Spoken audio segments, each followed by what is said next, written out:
being It's not around worth good it. people. The thing with it is that in South Africa they had a lot of road rage, huge amounts of road rage, and my Mhm. dad's best friend was killed in a an incident where they just shot him in his car and took his van away from him. And then my cousin's husband was beaten with a um, baseball bat and is now a quadriplegic. So you learn in South Africa to be hyper passive, Yeah. hyper passive. You do nothing to antagonize anybody because it's your life, you know? Yep. Yeah. Um, and I see that on the internet too. If you step over a line, people will eviscerate you. You Oh, have to be really nice and kind well, and just not sweet that. and You have to watch out how you phrase things too, because they have came to. I've heard about that. They have come find out where you live and went to your home, but and in South Africa they come. yep. Absolutely. It's a real possibility that that happens these days. Yeah. And it never used to happen. It used to be that your home address was your private business and you and your friends knew your home address. But Mhm. now the entire world can get hold of you. Okay, I've got the stream up and going on YouTube now. I've got that finished. Um, I'm gonna hit this. Oh shit! Not yet. I was getting ready to end. Because Got they it. had a lot of Got it on YouTube too. So we're set up and we're ready to go on there. I'll just have to hit record and we're good to go. So YouTube, yes, but not Rumble. not yet. Hit refresh. Yeah.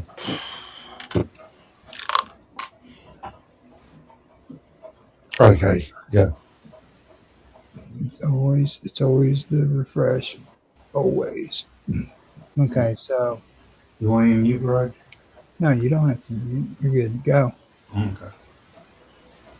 Now I believe that I can turn my desktop off actually even too and get auto. You guys say something real quick. See if I can hear you. hey, Say can you hear me? something real quick. Better, Yep. much better. Yeah. Okay, it's good to go. I don't even have to have the desktop audio on. I can do it straight out of the browser. So Oh, pretty good. That takes care of a lot of problems. The only thing is you might hear me on Robert's mic, which is back behind me. So, and it's not going to be too loud. So, oh. that coffee isn't even done for me. Oh yeah. I've got to go an hour without a cup of coffee. That's horrible. Hmm. Okay, so Okay. let me go ahead and do the countdown, and I'll hit record and we'll get started. Sound good? Yep. I thought you were going to have coffee. Well, I could, but that's going to take a couple of minutes. Well, not really. I'll be right back. I'm going to grab coffee. You're right. Get a Yeah. coffee and we can Get start your then. coffee. Yeah. You know how much? Mm. Um. oh, Yeah. I looked up on the internet for and at the stores. How much is your coffee there? When, like, what full price do you pay for coffee in a coffee can? Who, me or Either one, both of you, because I pay $15 for a can of coffee. what's a can? No, for name brand is 15. Yeah, We but don't what's a How, can? coffee. No, but yeah, but the thing of it is, and then for $10 for the cheap one, but Okay, so let's stick to okay, growing together. Okay, Yeah. okay. We can talk about coffee beans later. Crazy man. I think we could talk about coffee beans and the growing of. Oh, that's true. But Growing of coffee beans and the grinding. I've heard that the best coffee beans are the ones that the animals eat and poop out. That's what they say. I Yeah, don't know. reminds me I don't think I I've want to try heard. that. You have? No, I've heard that that's Oh, the way to have coffee is you go through the animal's poop, cut out pick out all the beans, grind them up, and all the bitterness is gone. Roger, you told me that, right? no. Oh, that was me. I'm sure. Rabbit. Yeah. Somebody needs to test that one. Okay, hold on. Let me find it for you. It's I'll actually real. Yeah, I'm not making it up. Oh, I know. Yeah. I've seen it.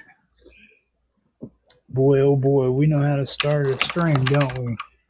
Oh, we do. With coffee. Coffee and poop. What else do you need first thing in the morning? It just happens naturally, too. This wasn't scripted, just so people know. It's like, this is not scripted. This is 100% legit. This is how we hang out. That's right. So, okay, I got my coffee. I'll do a quick. Let me do a countdown, and then we'll hit record.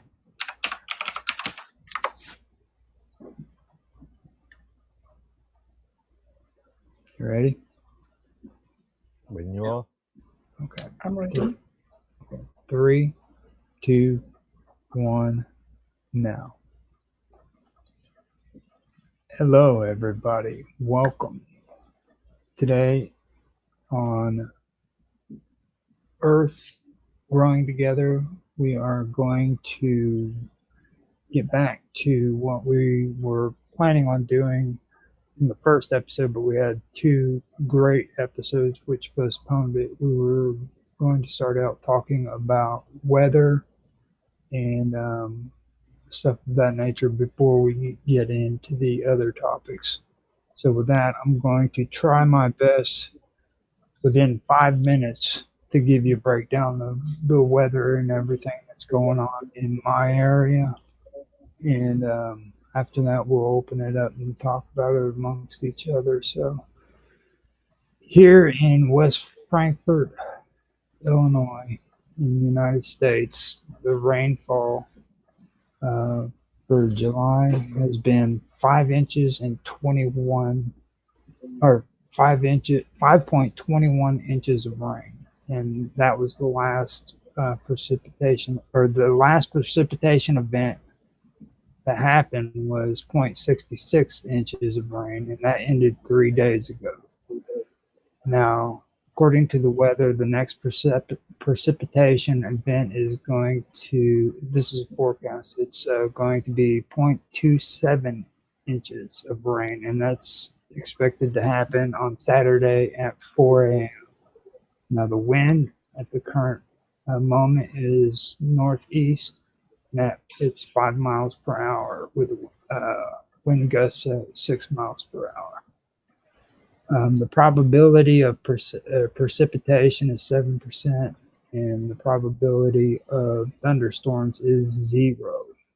Precipitation today has been 0 inches, and cloud cover is 65%.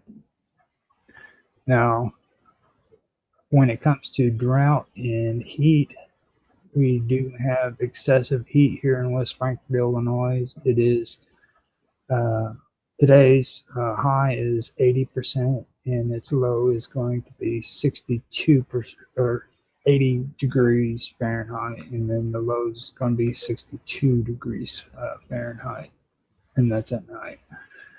The real feel for the high is actually 89 degrees Fahrenheit, and the real feel in shade for the high is 78 degrees Fahrenheit, and the low, the real feel for the low will be 61 degrees. There's severe heat from Sunday, July the 26th to Tuesday, July the 29th, and that's taken from Google Weather. The highest on Tuesday, which is 95 degrees Fahrenheit, and it will feel like 110 degrees Fahrenheit. So Thursday, it's going to be 79-degree high, 65-degree low. Friday is 76 degrees high, 66-degree low. Saturday is 88 degrees high and 70-degree low. Sunday will be 93 degrees high and 70 degrees low. And Monday will be 94 degrees high and 80 degrees low. Tuesday is 95 degrees high and 72 degrees low. And Wednesday will be 93 degrees high and 73 degrees low.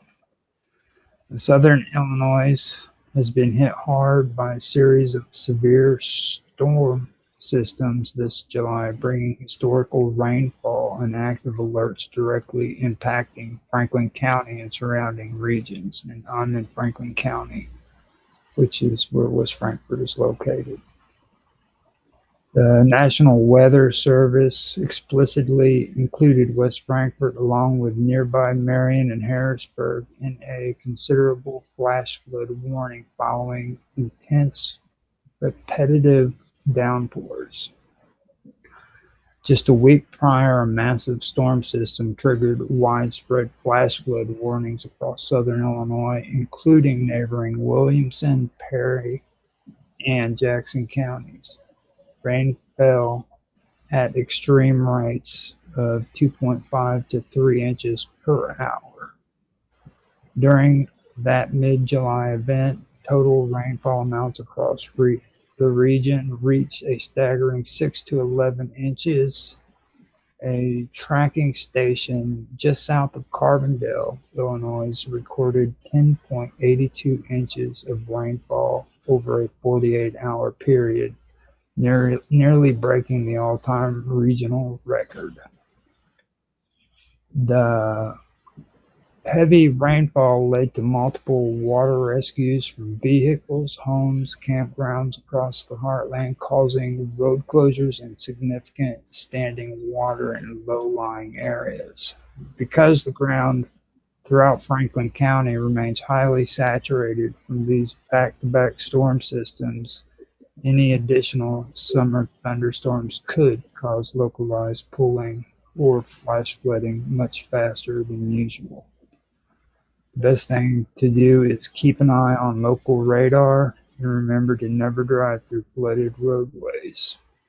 Now, me personally, what I've experienced is extreme heat and rain, but what was mentioned here recently by a few other people that I know on the internet concerning the wildfires in Canada, I can say that there has been no effects from that here in this area that I know of. Cold fronts from Canada is something else that I did pick up on when I was watching Ag Day, which is from Farmer. I forgot the name of it. It's Farmers something. But Ag Day is what I usually call it. They were mentioning cold fronts from Canada that came south into the jet stream here in the United States, causing severe weather for much of the East Coast. That's something that has been mentioned a lot on the television, weather channels and everything about how severe weather's been hitting the East Coast, and that's what I wanted to mention. Now, a friend of mine, Dave Capioni from northern Florida, said that it's hot and dry where he's at right now without any rain in sight. And I also talked the other night to Nancy Planetta from the Vixens Vault, who's in Florida as well. And she's just south of Dave Capioni. And she said that they've had severe weather and heat as well, just like we have here. And the only bad part is I forgot to ask her about wildfires in Florida, which most people discuss fires in California, but they rarely ever talk about. What they were saying last night, it seems like northern Florida was having a lot of more flood sort of storms than the where Nancy is. Yeah. Dave lives quite a bit off, definitely. Now, for me around here, the biggest changes that I can mention concerning now compared to last week was basically the break in the heat for the last 2 days. It's been constant heat and rain up until this point, but we got a cool down for like the last 2 days. And it's like the weatherman said, though, it's summertime, and think of it just like it sounds. It's a break. So the heat is due to return, and it's back business as usual, basically. You know what I mean? Now, other than that, what I mentioned with the cold front coming down from Canada south into the jet stream, that's another change that happened this week. But other than that, that's the best thing I can say when it comes to what's different. Now, when it comes to gardening, the one thing before I open it up to everybody and ask them what's been going on, me and Robert have been having a discussion about gardening, getting back into the gardening and thing. And we both agreed to postpone any type of growing and focus on cleanup for the fall and right now. And next spring, we've decided to give it another try. But hopefully we can figure out how to work past the wild animals in the yard and stuff, because I've mentioned it to you before about the groundhogs and the possums and this, and all that. So, but we're going to give it a try. So with that, I want to open this up and see what your guys' week has been, and have you share what's what you've noticed growing, what's blooming, any problems or successes going on in your week and stuff like that. So the weather, how's the weather in your area? So with that, I'm gonna open it up to you. You guys have anything? Well, let's start with Bob Dub first. Start with Bob Dub. Okay. Yeah. All right. Well, today the high is expected to be 55 degrees Fahrenheit. Our sunrise this morning was at 7:23, and it will set tonight at 5:22.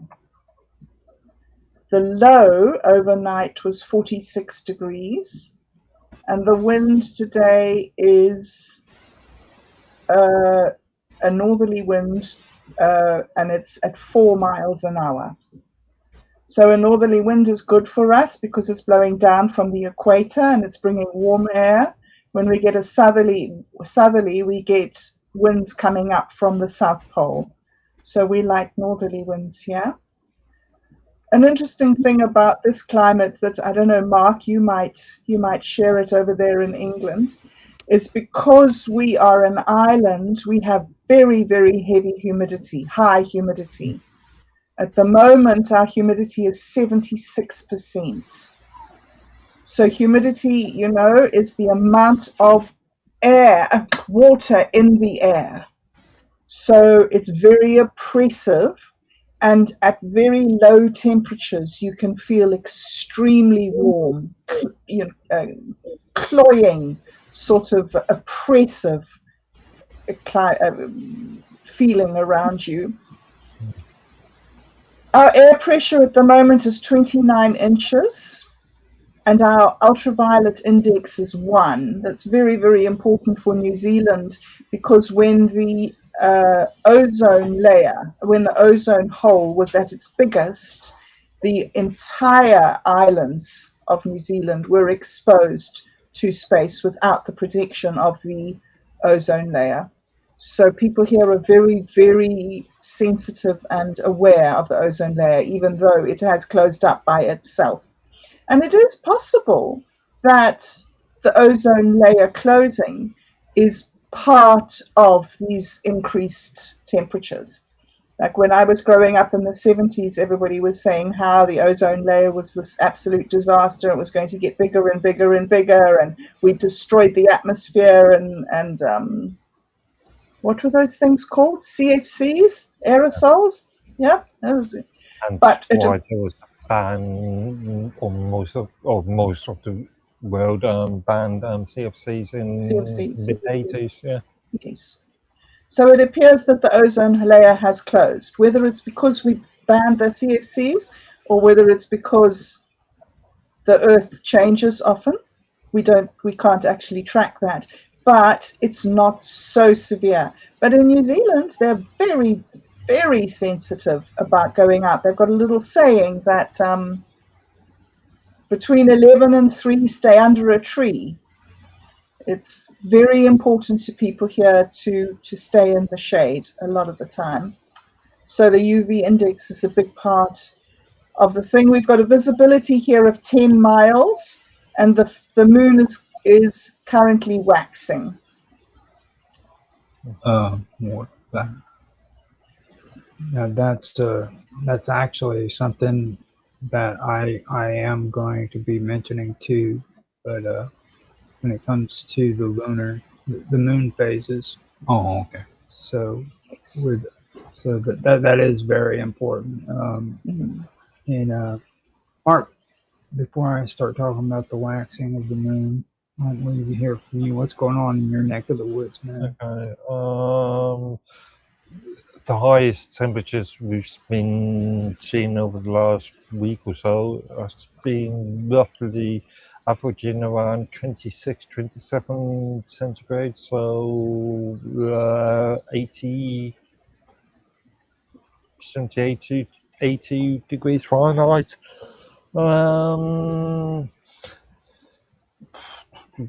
Just have to collate some data. Lowest we've been having, obviously, at night, and about this time, as far as I'm concerned. So it's currently coming up to past midnight. Around 15, 16 degrees, which equates to 59 to 60 degrees Fahrenheit. Humidity, and obviously, and as Bob mentioned, is sort of the humidity is really the sort of big thing here.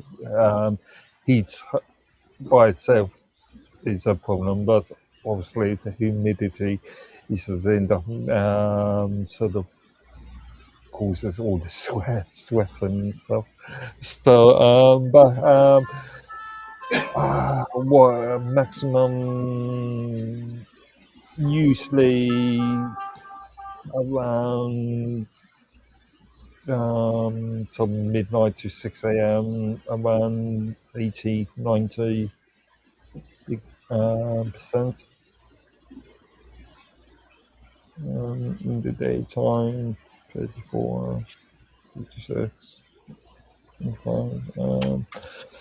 So humidity about 50%, 45% in the daytime. Notice that it's been getting hot. According to this data, around midday, but in reality, I've been feeling this from, let's say, 5 p.m.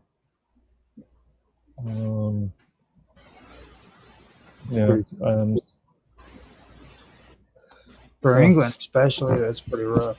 Because, I expect it to be like 60-something% when it comes to the humidity and everything, but not over there.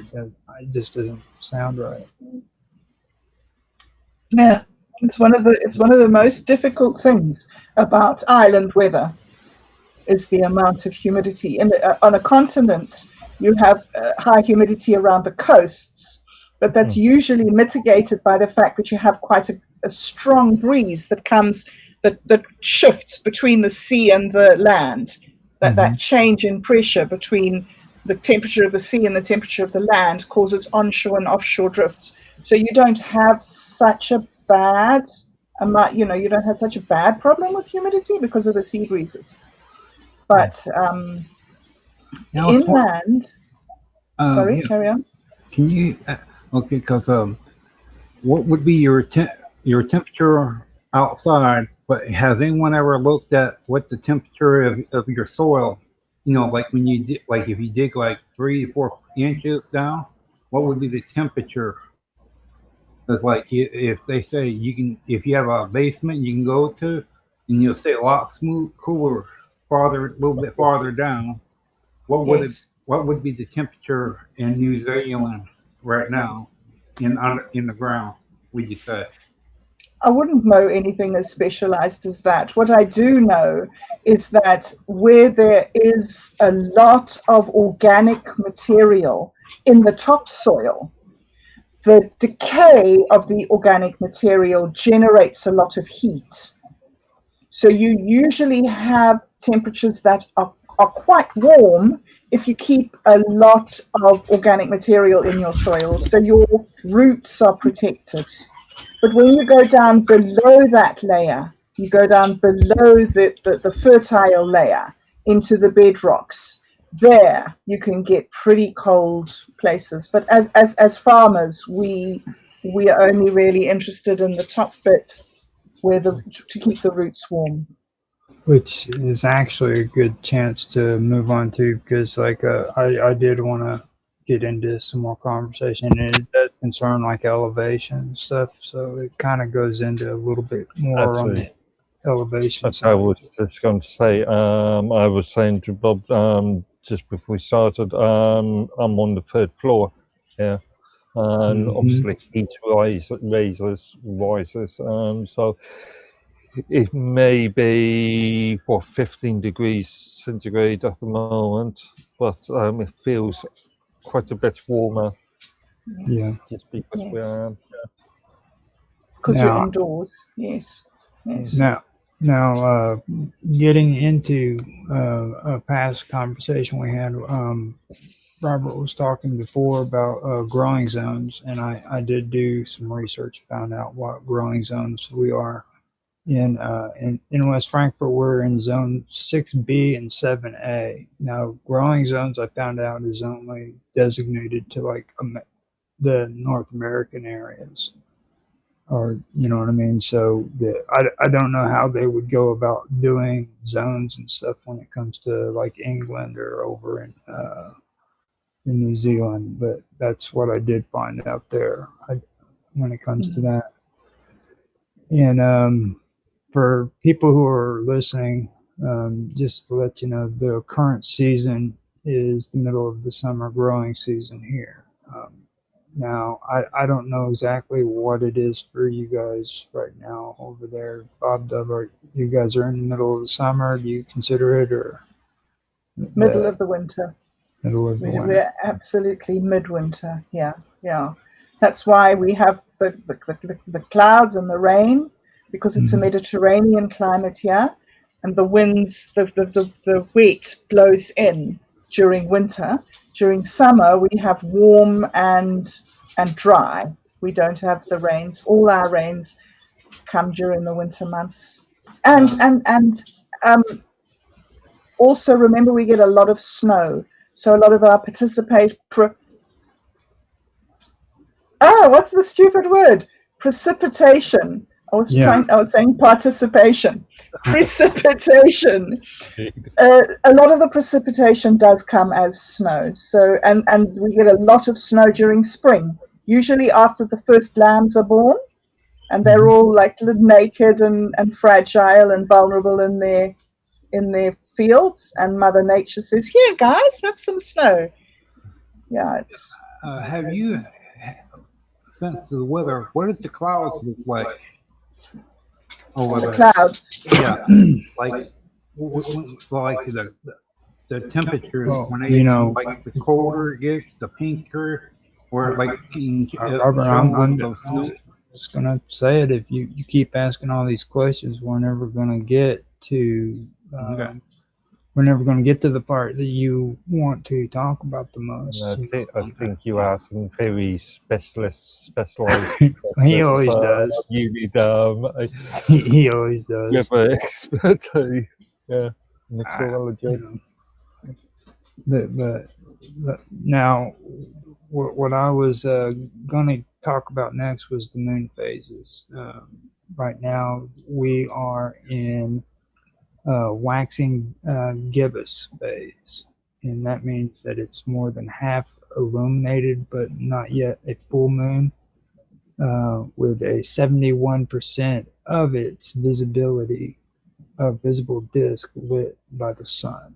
Now, it will continue to grow brighter each night until the upcoming full moon. And the next full moon will peak on Wednesday, July the 29th, 2026 at 9:36 a.m. Central Time. CDT. I'm not going to get into that right now. Central Time, known traditionally as the buck moon. It marks the first time of year when male deers grow out their full antlers, just so people know. Little fun fact there. So what to expect? While its absolute peak occurs during daylight hours locally, the moon will look completely full to the naked eye for 2 to 3 nights surrounding this date, specifically from the evening of July the 28th through July the 30th. And as it climbs above the southeastern horizon around sunset on July the 29th, which is my birthday, it may appear unusually large and take on a warm golden amber hue due to the atmospheric scattering. Now look toward the east to spot it resting in the constellation Capricorn, or Capricornus, whichever way you want to say it. It will share the night sky with the bright planet Venus, setting in the west along early activities from the summer's Perseid meteor shower. So future full moons, if you're planning ahead, here are the full moons following July. That's August 27th through the 28th, and that's the Sturgeon moon, which features a partial lunar eclipse. And then on September the 26th, there is the corn harvest moon. So that is, I just needed to shut Robert up so that I could do my actual lunar phase, moon phase, because I've been wanting to do this. I've really been wanting to do this. I love talking, because Farmer's Almanac used to do this all the time. And I don't know if you guys have ever had a chance of reading any of their pamphlets or not. Yeah, I'm aware. But I really wanted to do that. So, with that being said, we have planning recommendations. Now, this is the prime time to care. This is prime time for care and harvesting and preparing for your late summer fall crops in my area. Planting early to mid-August is suggested. It's almost time to plant your fall garden. Seeds for cool season crops like spinach, lettuce, radishes, carrots, broccoli, and kale should be sown in August so that they mature by the fall. Now, keep an eye on watering established plants. Established plants needs about an inch of water per week, either by rain or supplemental watering, and a fresh layer of mulch will help retain soil moisture during the intense July heat. This is where I also want to do a reminder for harvesting.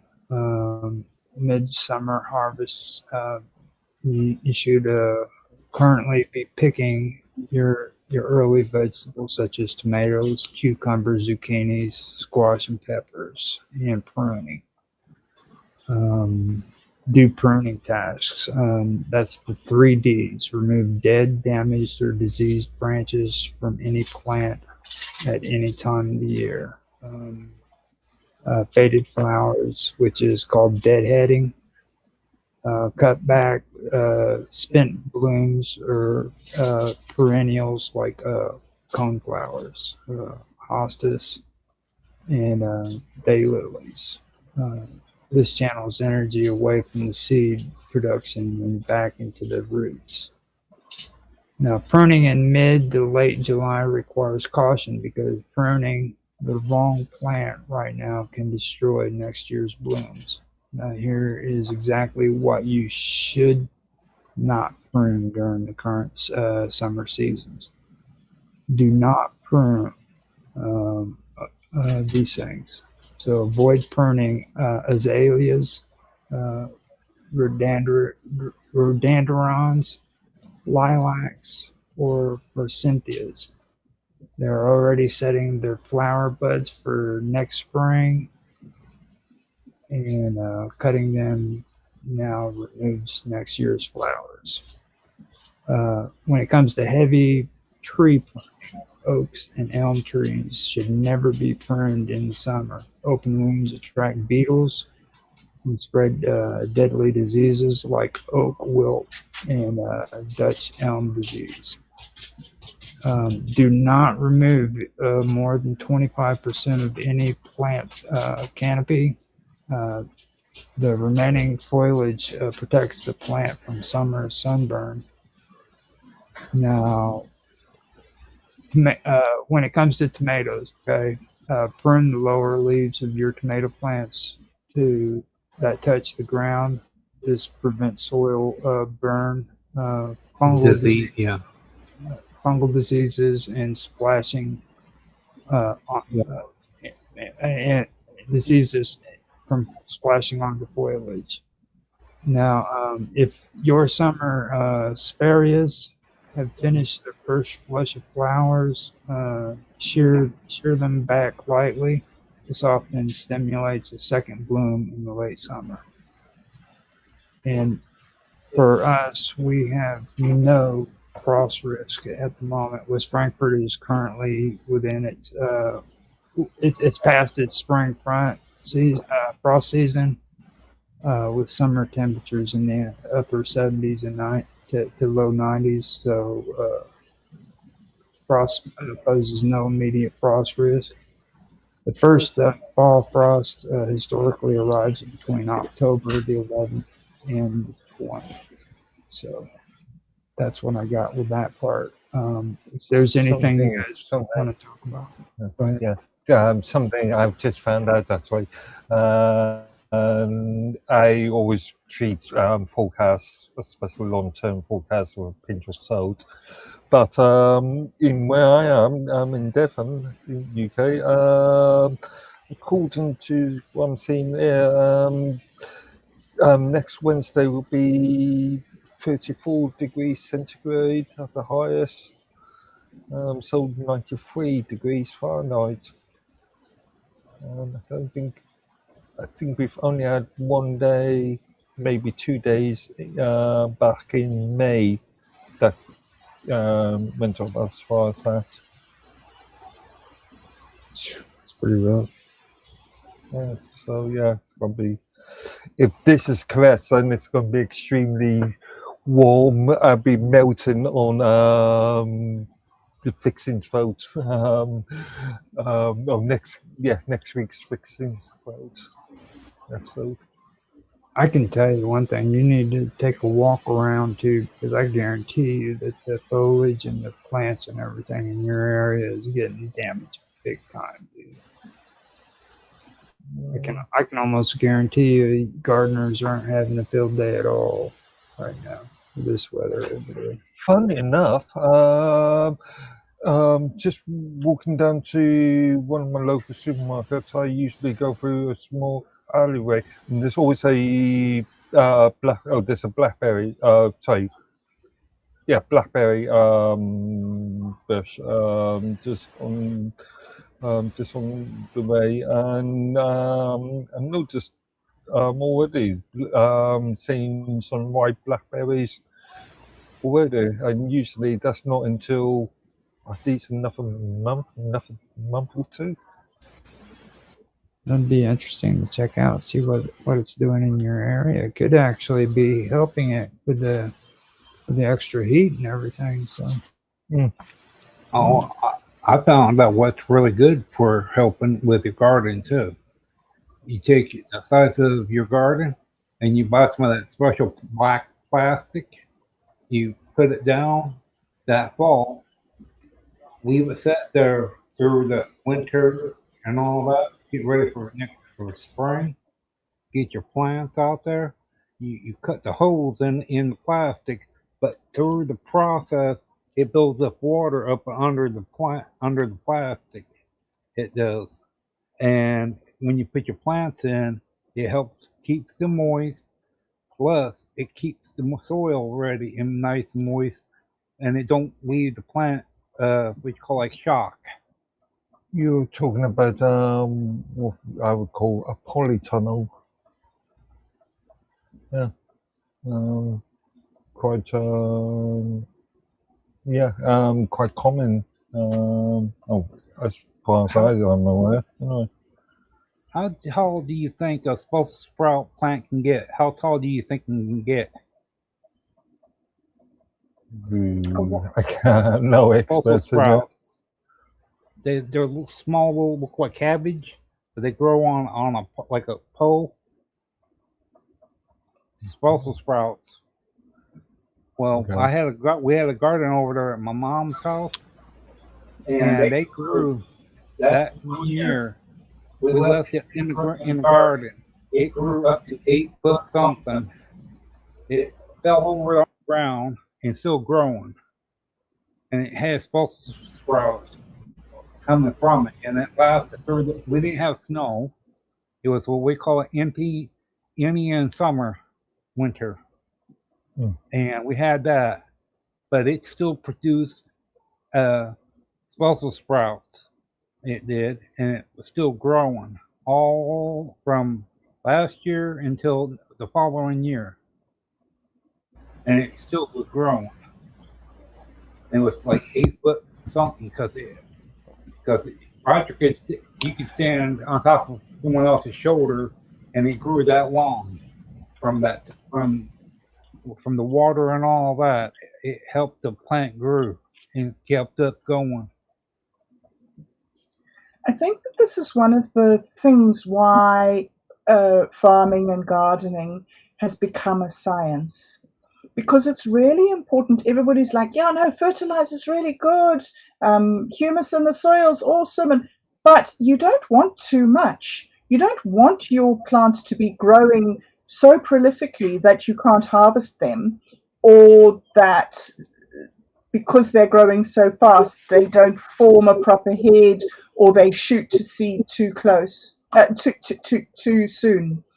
So it is very much a science, and you can, if you do enjoy it, you can go to great lengths. It can be a hobby where you can really get intense and check your soil pH every day and check your humus levels. The problem with putting something like a plastic layer over the soil is that you can create a water deficiency right underneath that plastic. It's really, really good for winter because, of course, black is the color that absorbs heat. So over winter, if you have a piece of black plastic on your soil, you're going to keep the soil warmer, and so your organic material in your soil will decay faster. And that's really important if you're growing a crop, because as organic material decays, it extracts the nitrogen from the soil to use the nitrogen in the process of decomposition. And so if you have a whole lot of stuff, undecayed household scraps in your soil, you can be depleting your soil of nutrients, because nitrogen is the main thing that's needed Yeah. for greenness, for greenery, and Yeah. for healthy, because yellowing plants is a nitrogen deficiency. Well, So all these things are very, very exact. Sorry, Robert. okay. Carry on. Yeah. I was just saying, but I put the leaves, broken little small twigs and all that. I dug a Yes. hole bed there and to put leaves and gumballs, and plus I figure too, the materials for the trees to make it, how much hydrogen, like the sun rays and hydrogen for the materials to make the gumballs and the leaves. By putting it in very, I made about like 3 foot holes on one side. Took about 4 garbage cans full of leaves, gumballs, dumped it in one side, put the dirt back over the top of it, and did the other side the same way. And You're echoing really badly. I can't really follow what you're saying, Robert. Yeah. Okay. How's That's that? better. Yeah. Okay.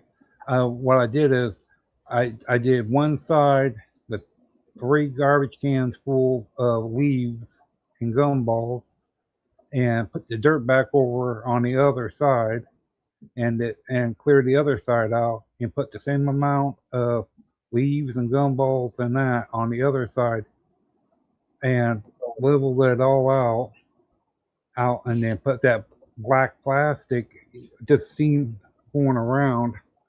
But what it did do is that when it did snow and all that, we call it hot and cold weather. It acted like takes the heat, drains like your own rainforest under the plastic.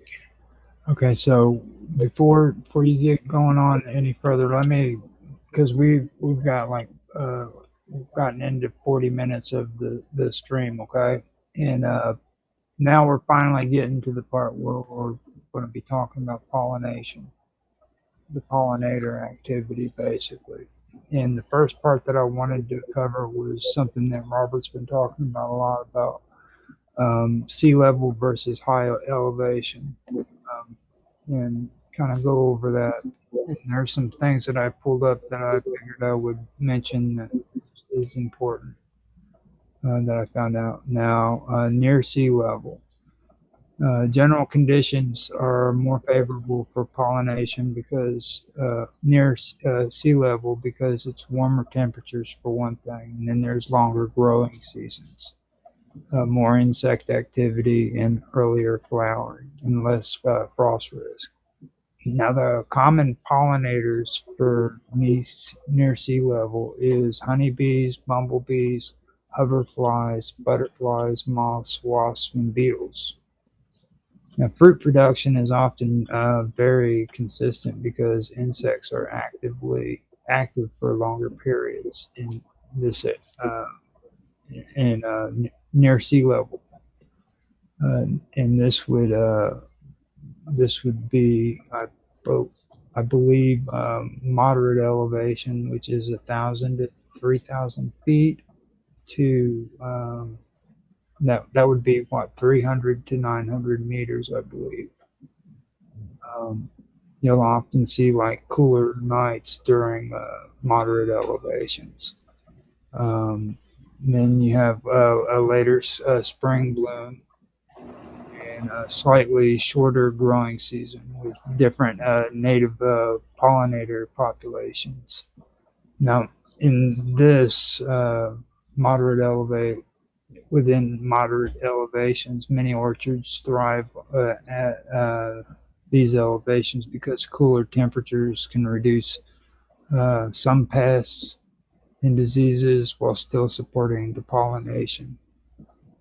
Now, after that, you come to the high elevations, which is above 3,000 feet, and that would be 900 meters or above. Pollination becomes more challenging due to cooler temperatures, stronger winds, shorter flowering periods, and later frost. Fewer flying insects during the cool mornings, too. Now, pollinators may not become active until the day warms significantly, which reduces the effectiveness of pollination. That pollinate or the effectiveness of the pollination windows. Temperature matters more than elevation. Now, many pollinators have minimum temperatures before they fly. Um, approximate activity thresholds. Honeybees at about 55 degrees Fahrenheit, that would be 13 degrees Celsius and warmer. Now, bumblebees can often forage in the upper 40s degrees in Fahrenheit and around 8 to 10 degrees Celsius.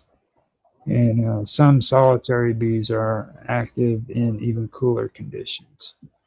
This is one reason why bumblebees are especially valuable in cooler climates.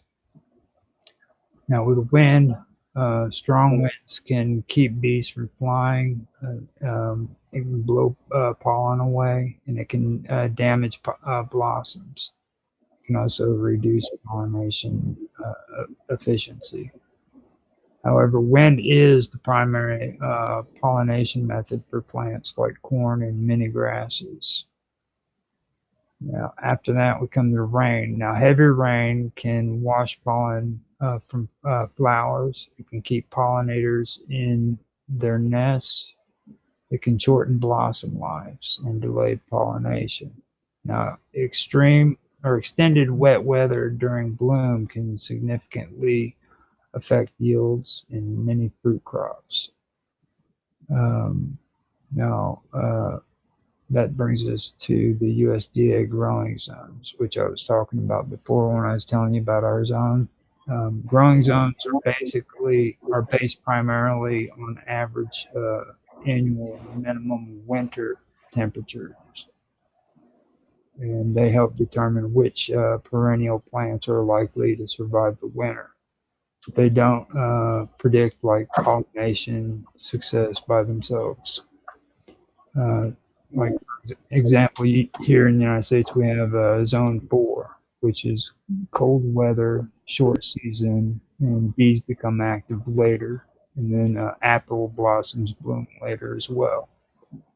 Whereas we also have Zone 6, which is longer growing season, more pollination activity, and greater crop diversity. So those are two examples, but then they have more. They have like Zone 8 and Zone 10 and stuff like that. So after that, we talk about high humidity and what it can do. It increases fungal diseases during bloom. It affects pollen viability in some species, and it influences nectar production. Dry climates often produce different nectar and pollen conditions than humid ones. Day lengths, that's another one. Different latitudes receive different amounts of daylight through the seasons. Longer summer days can increase photosynthesis, support long pollinator foraging periods, influence flowering timing, and native pollinators matter. Honeybees are important, but many crops also depend on a benefit from native pollinators as well. And that consists of mason bees, leafcutter bees. You have mining bees, carpenter bees, and then you have hoverflies, which I never knew about until just now. And I knew about butterflies and beetles, but I didn't know about the hoverflies. Now, certain bird species, such as hummingbirds in the Americas and different regions, have different native pollinator communities, which can influence which plants thrive. This is because their signature. This is because it's weird how that works out. I'm gonna hold off on that one. Sorry about that. With that, I'm gonna stop there and see if you guys have anything to say about that first, because that was a big one. Robert. Oh, Sorry. well, okay. I was wondering. He's- Like with bees, I mean, when they do, are they able to what you call it? I know for like long distance, are they able to smell the plant in the material, the pollen? Are bees able to smell the pollen? You know, where it helps locate where they can locate it. Well, to be honest with you, I don't even think bees can smell, Robert. That would be Yeah, I was just thinking. Bob W. You're the bee expert here. You tell us. Oh, I think they can smell. Yeah, I really do think so. But like, sucking that up, my dim and distant memory, What would be the According difference to of it? Google Gemini, bumblebees can smell, and their sense of smell is incredibly sharp, up to 100 times more sensitive than humans. the most far- sensitive nose in nature, this one says. Right. It says, in 2026, researchers at the Los Alamos National Laboratory published a paper describing bees trained to detect landmines. How's that, Robert? Dang, that's good. That's good. I thought that you Yeah. might be interested in that one. Bees trained to detect landmines. Do you know, in one of the things that's happened in Mozambique was that it's one of the most landmined because of was it a civil war they had there? It's one Yeah. of the most landmined places. And when people walk, they walk on one path. Nobody goes off the path. The lands are not used. And when independence came in South Africa, a lot of the white farmers found the very aggressive anti-white farmer sentiment to be very frightening, and they left and they went to Mozambique, and one of the conditions with their government was that they had to free the land, they had to clear the land of landmines, because nobody could farm, nobody could do anything, even the small little peasant farmers. Yeah. Anyway, sorry, that's I didn't know about landmines until this morning. But yeah. The Civil A War was honeybee. Sorry. the Civil War was some time ago. 1977 to 1992. And I thought that the majority of landmines have been found and removed. Well, Princess Diana was very, very, very passionate about it, and she raised the awareness. But then, obviously, with everything that happened and things became difficult. I think that they've made a huge difference to the country now, but they still have an issue. They still have a lot of people with half legs and half arms and things, you know. And children can't go running and playing in the grass. It's you can around your village, obviously, but anywhere out there, there's no exploring, no adventuring. It's a very fearful way of living. Well, I seen all.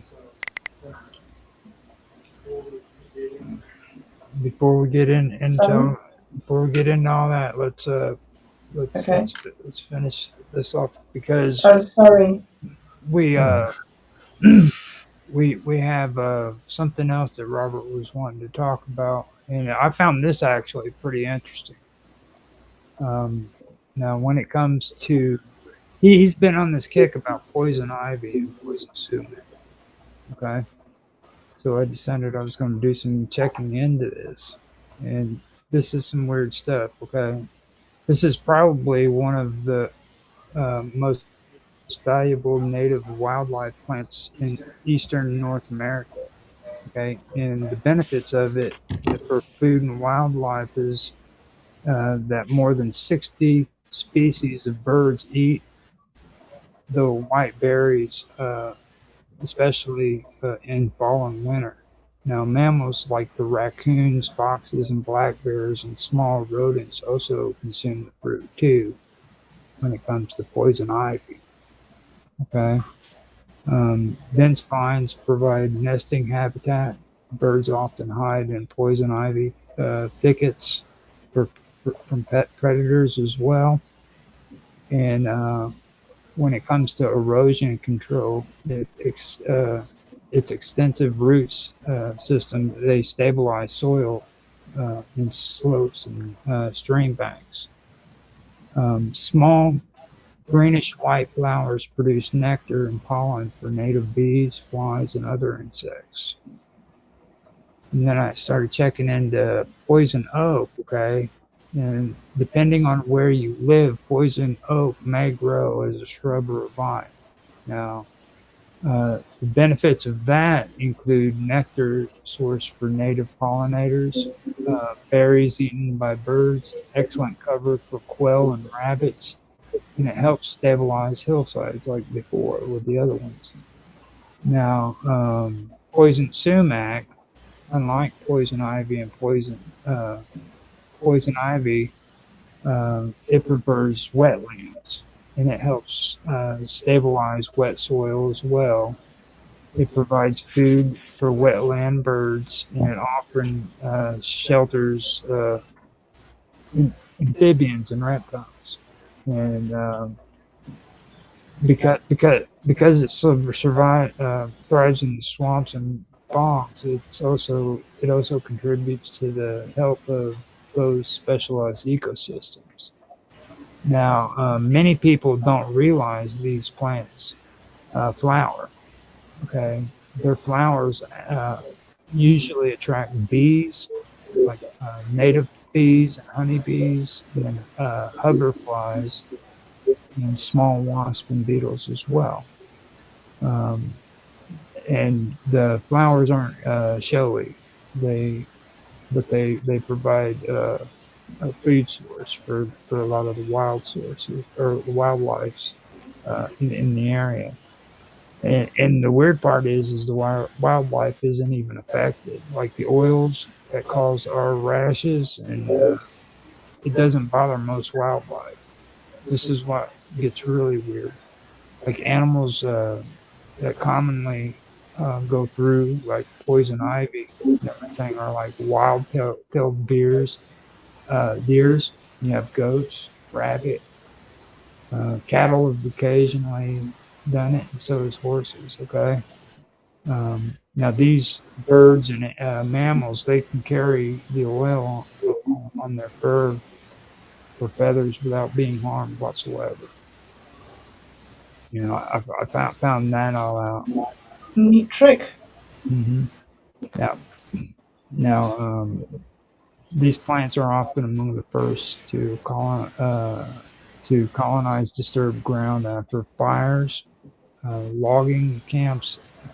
See it when there's storm damage and construction or flooding. That's when you usually see them growing first in the areas. That was the part that I wanted to bring up there. Now, of course, they do become a problem. Even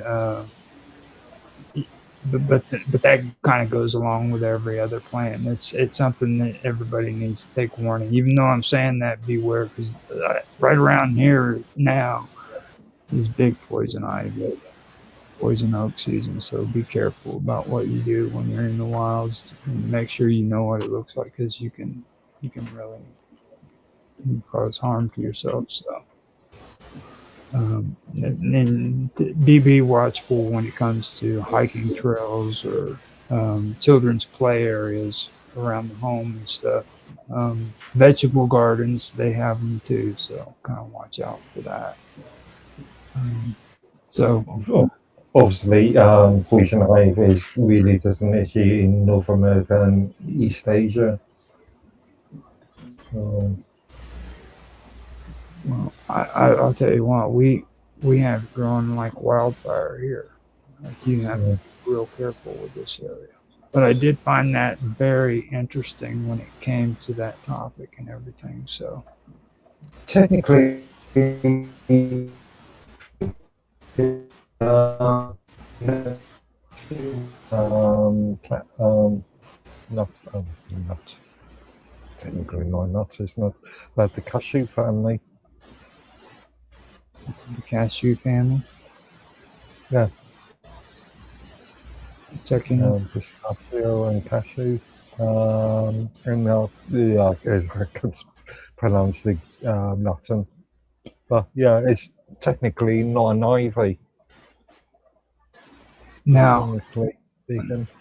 Now I am wanting to get farther into this, but we've gone up to like an hour and 5 minutes, and boss has said that we keep this at 1 hour or there will be severe consequences. So we listen to Bob Dub when she says stuff like this. So now next week Bob Dub doesn't say that. Guys, for everybody listening, Bob Dub never said that. Bob Dub agrees with that, but never said that. So this is going to be a better topic. I'm going to extend this to next week because we've got a lot more good stuff to go. So next week, what I want to do is I want to continue this conversation, but I also want to talk about something else that Robert was talking about, and that has to do with nectar versus oil. She's always talking about oils being in plants. And I want to bring that up too, because that's actually going to be really good when it comes to plant flowering. You know what I mean? So we will hold off at this point. And I will put this on the menu for next episode, and we can get into there. Excellent. But before we leave, I want to get socials from you guys so that people can find out how to contact you if they want to ask you questions. And we'll start with Mark Edworthy. Mark, what can people contact you? Just one site, minds.com, under the username Medworthy.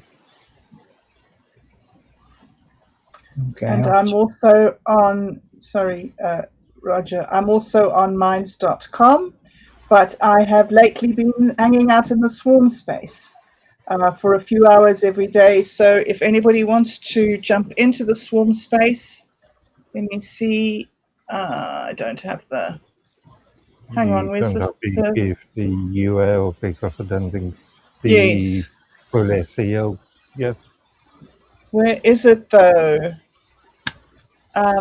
Give me a second. Here it is, right next to this one. All right, so it's swarm space with a hyphen between it. Swarm hyphen space dot lovable dot app. And lovable does not have an E in it. It's LOVABLE. So swarm hyphen space dot lovable dot app. You can post in there if you want to leave a message, or you can jump into the brain and see if I'm hanging out there.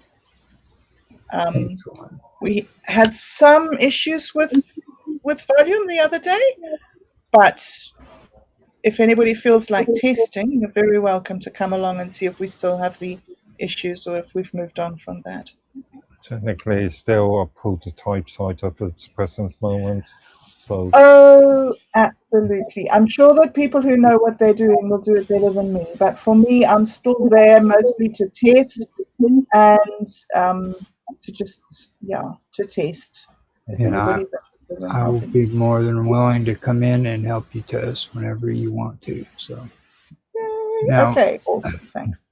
Now, if you want to contact me and Robert, you can find us both too at my account on Minds facebook.com as well at Roger_Hanson. You can also find me on X, Roger Hanson at ROGLOL1973. I don't go on there all the time, but I do go in and check up and see if anybody leaves me messages. So if you want to contact me there, you can too.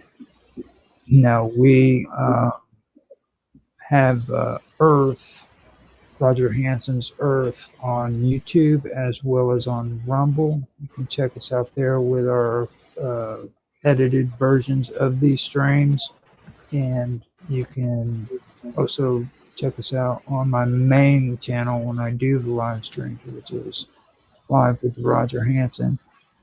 And if you guys enjoyed this, please like, subscribe, share, make comments, give some feedback, and we will always answer you back, as long as you're not trying to sell us something or get us to buy subscribers.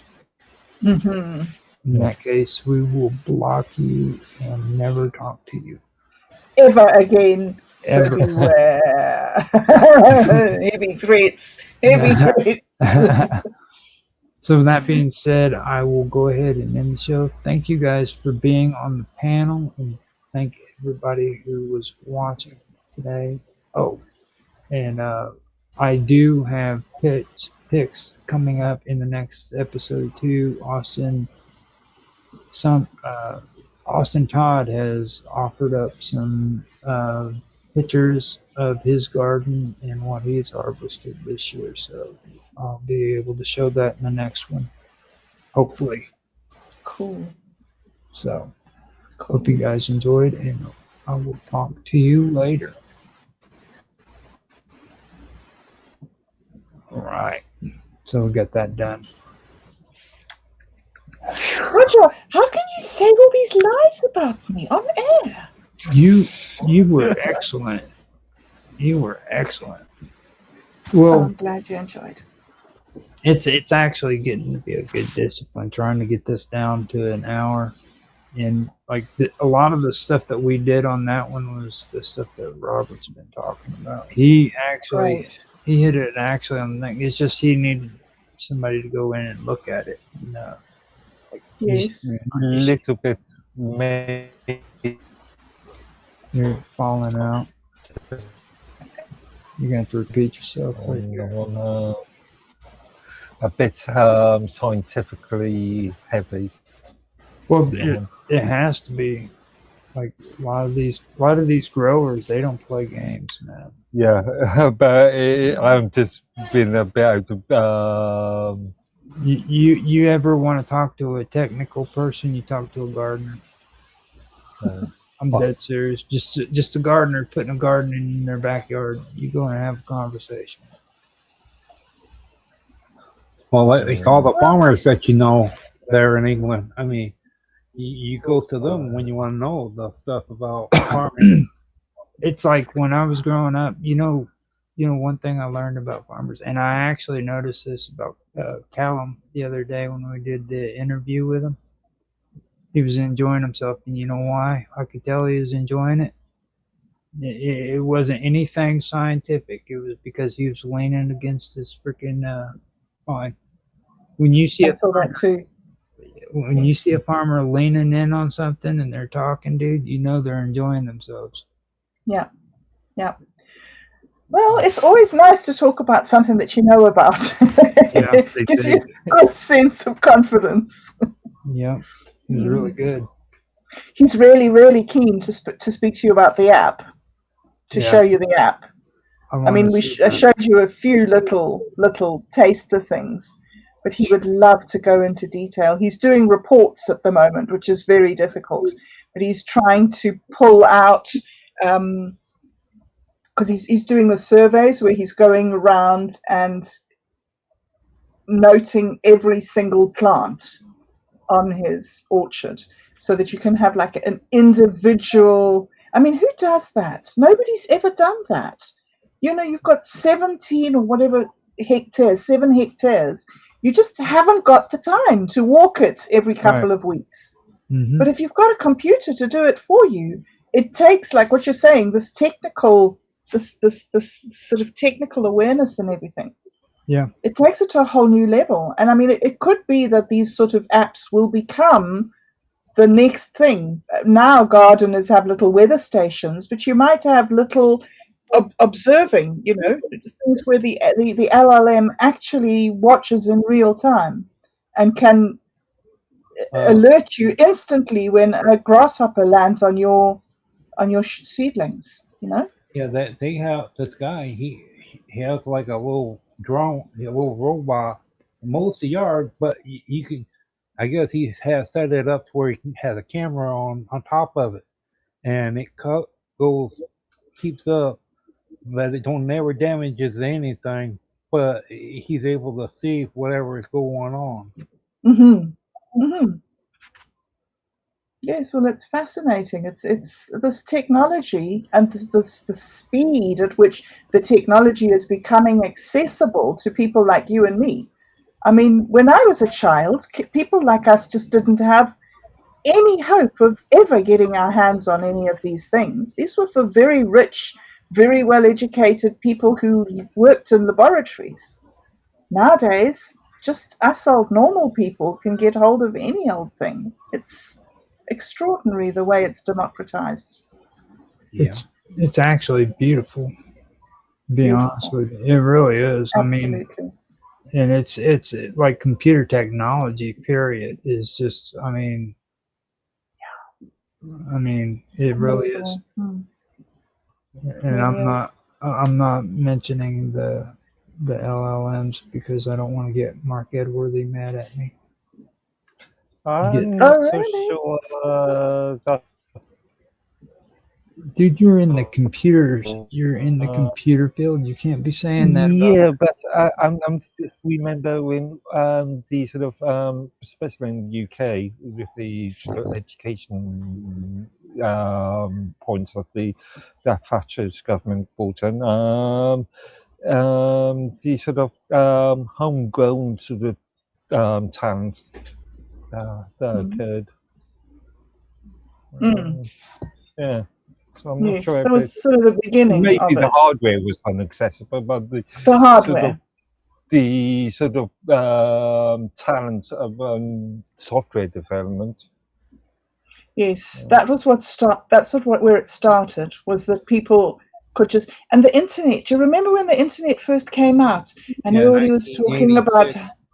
yeah, and everybody was talking about how it was going to be this amazing thing, and then people started uploading weird random sort of fringe data, and everybody was so shocked. Why do people do this? Why would they just spend all their time when they're not even being paid to put their hobbies online?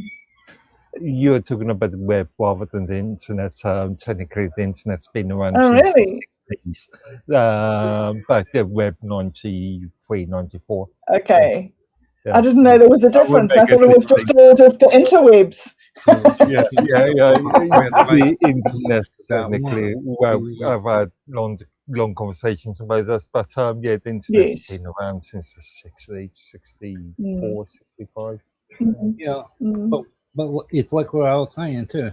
You look at today's technology, and you look how much in how far it has went into all wide variety of different uses, like for farming.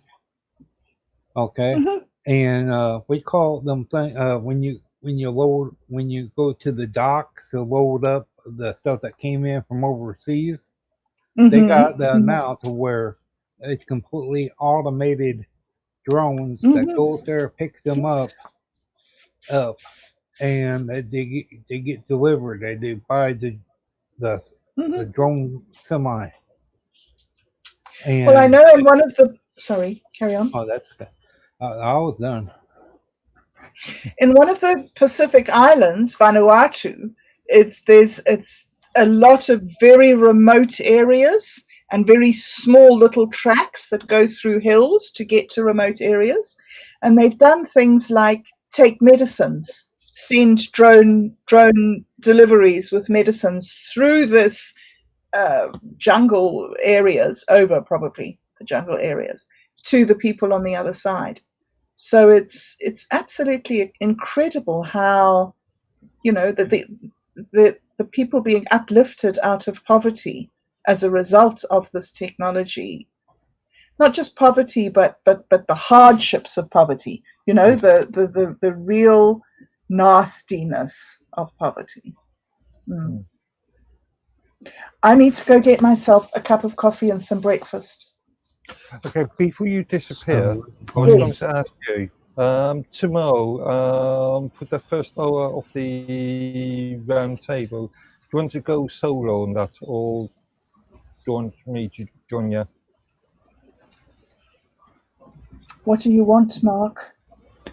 Would He- you like he- tomorrow? to do yes, he would love to do it. He's just like he was so Well, I don't know excited what the to do. subject matter is, so I was just So wondering if you want basically, what I'm to go doing, solo or I would love to have someone to talk to.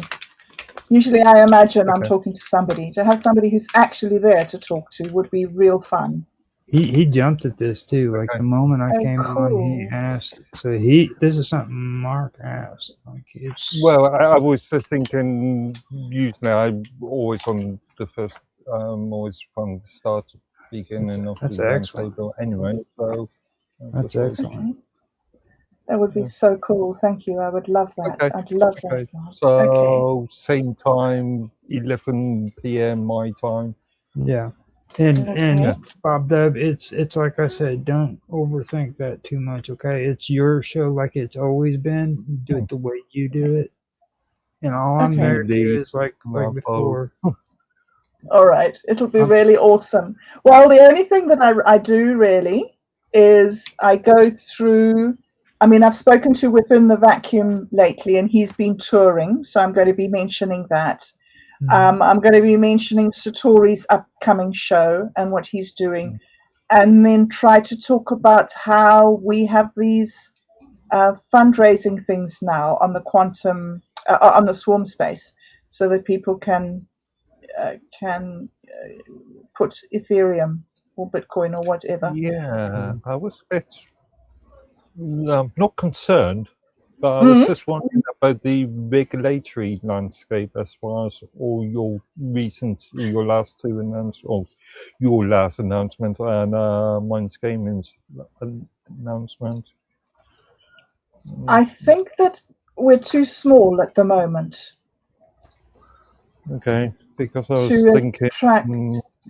Yeah, I was just thinking of what happened, or how Minds, how Ottoman approached us back in 2017, and I was thinking that things like the Security and Exchange Commission and the I was actually, I always keep wanting to bring that up too, and I keep forgetting to, but I want to talk about that on one of the episodes because I've been actually finding stuff out about whenever mine first started. Do you realize how close their ties were with Overstock.com? Oh, you're $6 million. talking about, Yeah. you're talking about, what was it, 2020? Yeah. Hmm. It was very, Was I it? mean, I'm Oh, I on thought it. it was earlier. No, Could be earlier, I would have to check. But, they actually had like board members that were from Overstock.com on the board for mines. oh, yeah, It was Patrick Byrne, wasn't it? yeah. Yeah. I don't know if that's still a thing, but I know. also a bit later on, they made a deal with Futo, the open source advocates, and I discovered not that long ago that it seems like Mark Harden, the lead developer of Minds, left Minds for Futo. Oh, And wow. joined Futo.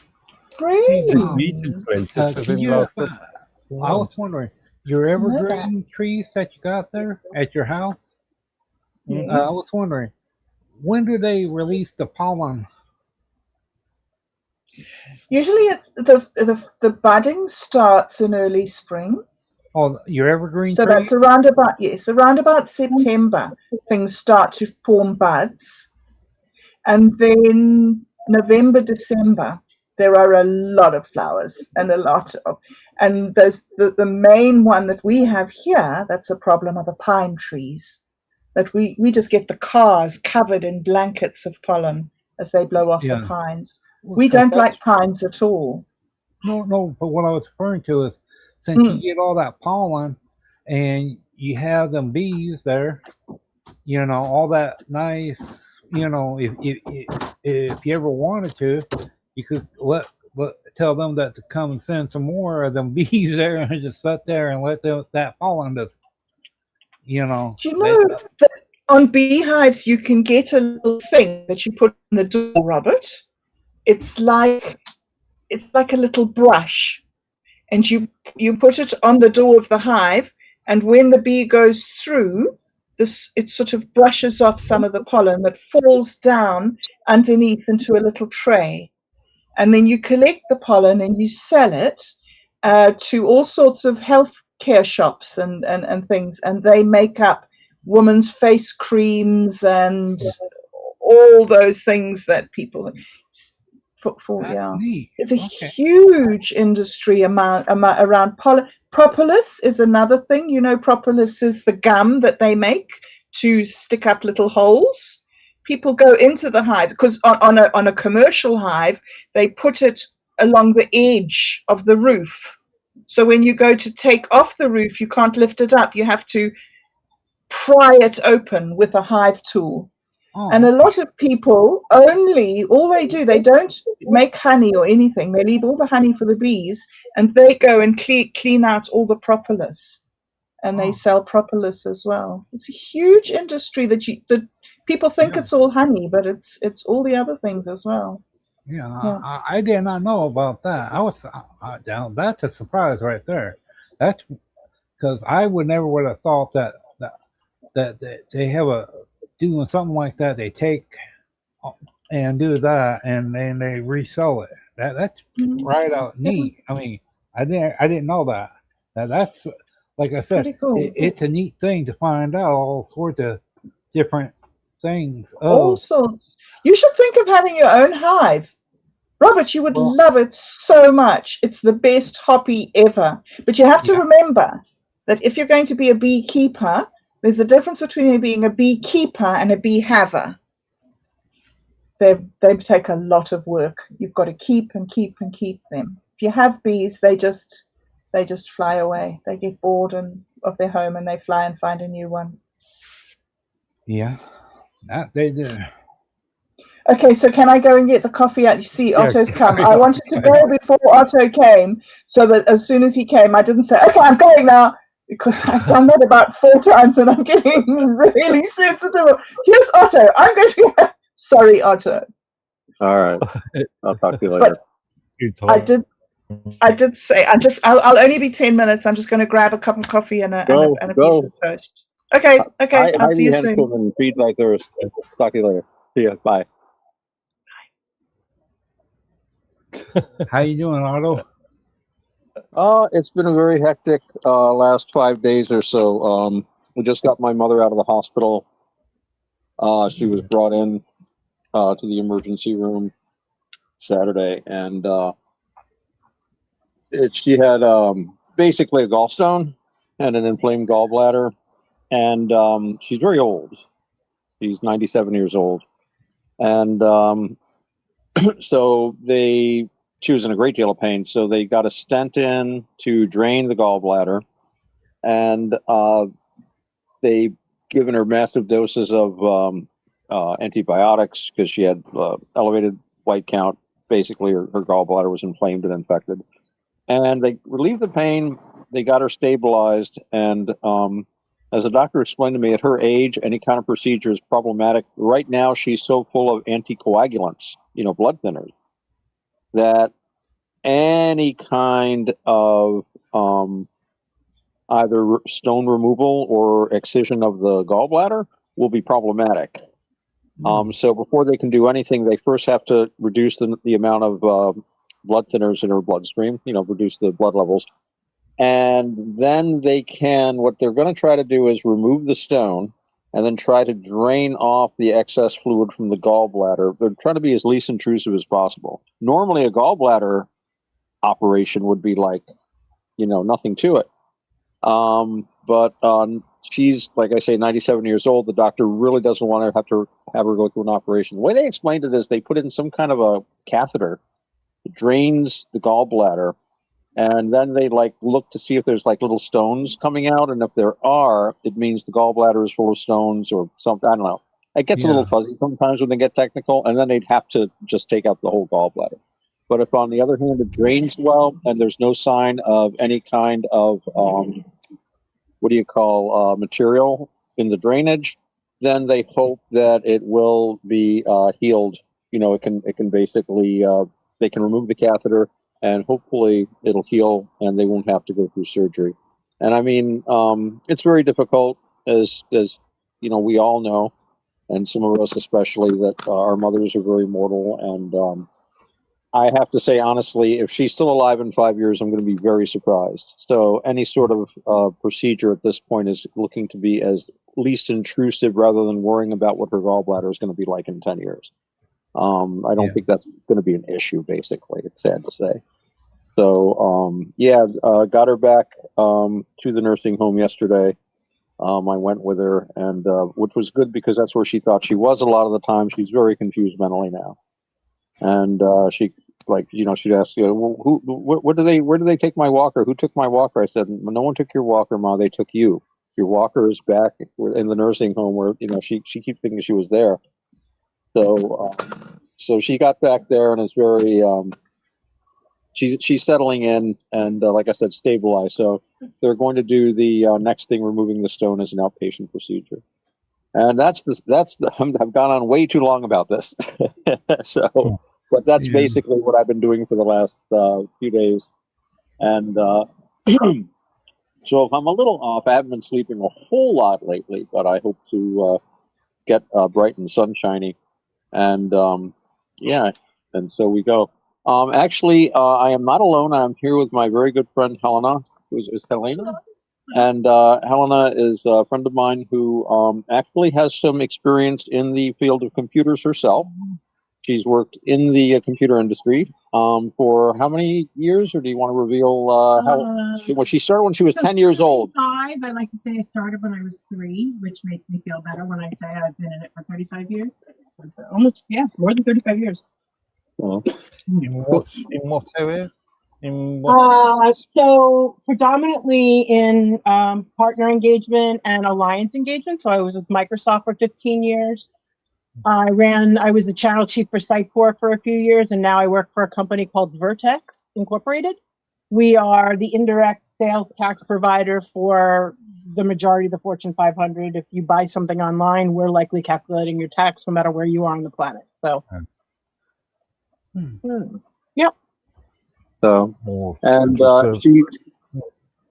she came out to sit on the porch where I'm sitting, and I said, "Sure, sit on in. I'm sure the guys would not mind at all if you joined us briefly, or as long as you like, really." Sure. Yeah, I wouldn't mind having a conversation about technology, because I find it, how different types of technology do certain things for medical and transport and all that. Oh, yeah. Well, this is the Quantum Gathering. So technology is something we talk about, and usually Lord Edworthy is our main technical expert. Mark, I've always been kind of vague on exactly what your specialty is in computing. How would you describe what you do exactly? I've had a wide range of experience, working from SMEs to corporates to education. Background, a bit of web development back in the 2000s. Customer of content management systems and e-commerce. But mainly network deployment and system administration, and also educational support, adult education. Yeah, I stay as far away from that side of the business. Yeah, I stay as Okay, far and away from that side of the business as possible. My parents, when I started at Microsoft, used to say, somebody finally hired our daughter to go be a cheerleader. And she's getting paid for it because it was my job to recruit the partners that were going to develop and deliver our solutions. And my entire career is based around that modeling. So it's partnerships predominantly, and technology is the piece of the puzzle that I fell into once upon a time, and just fell in love with it and stayed. So I went to school to be a chef. I did not go to yeah. school to do this. I went to school to be a chef and somehow never became a chef, still love to cook, probably better for me, and made a career in technology. I mean, Mark, sounds like you've done the same. It's really nice to meet you, by the way. when you're talking about computing, you're talking about Is that quite a V? wide area. Oh, you guys you're can talking hear about me. project management is another thing I've got background in, but it could be anything from development to tech support, what level Yeah. 1, 2, 3, to I always don't had know, you guys. I always had you guys as my experts. So when the partners asked really important questions that were really important for them to understand, Mark, you were the type of people I would call and say, please make this make sense to them, because I've always envied that knowledge and experience to be able to translate tech into a language that a customer can appreciate and understand. My skill set is more on the partnership side of things. I can tell you how you can make more money if you do these things with my product. That's always sort of been the way my job has worked. but because I've had a lot of experience in the education sector and also in consumer support, I find that generally speaking, a lot of technical people do not have the ability or the inkling to talk to the lay person. I've seen so many developers that are so insular. So I've sort of specialized in acting as that sort of middle person. Yeah. To be able to explain complicated technology points to the end user. Yeah. To the that is a skill that is probably, if there were a skill set that could be found on the regular in an employee, someone who had the ability to translate what I lovingly refer to as tech geek into business. You know, what's in it for the customer through the lens of what the technology can do for them. Speak to the technical people, speak to the business people, and bridge that gap. Those are some of the most highly sought after people on the planet in the at least in my technology world. You know, we execute 3 billion lines of code a day. I couldn't even begin to tell you what that code does, but well, it calculates tax. Let me rephrase that. I can tell you what the outcome is, how it gets from calculating tax back to the billion lines of code. I got nothing. But I own the relationship with Microsoft, and they are both our customer and our partner, to be able to help them do that. And I'm still very blessed that the people I work with, both at my company and at Microsoft, have that skill set, have the ability to interpret that business acumen from a technical position. And I'm okay at it until they start asking deep questions, and then I am very grateful those folks are in my room. So it's very nice to meet you, Mark. Yeah, Marshall's spoken about you very often.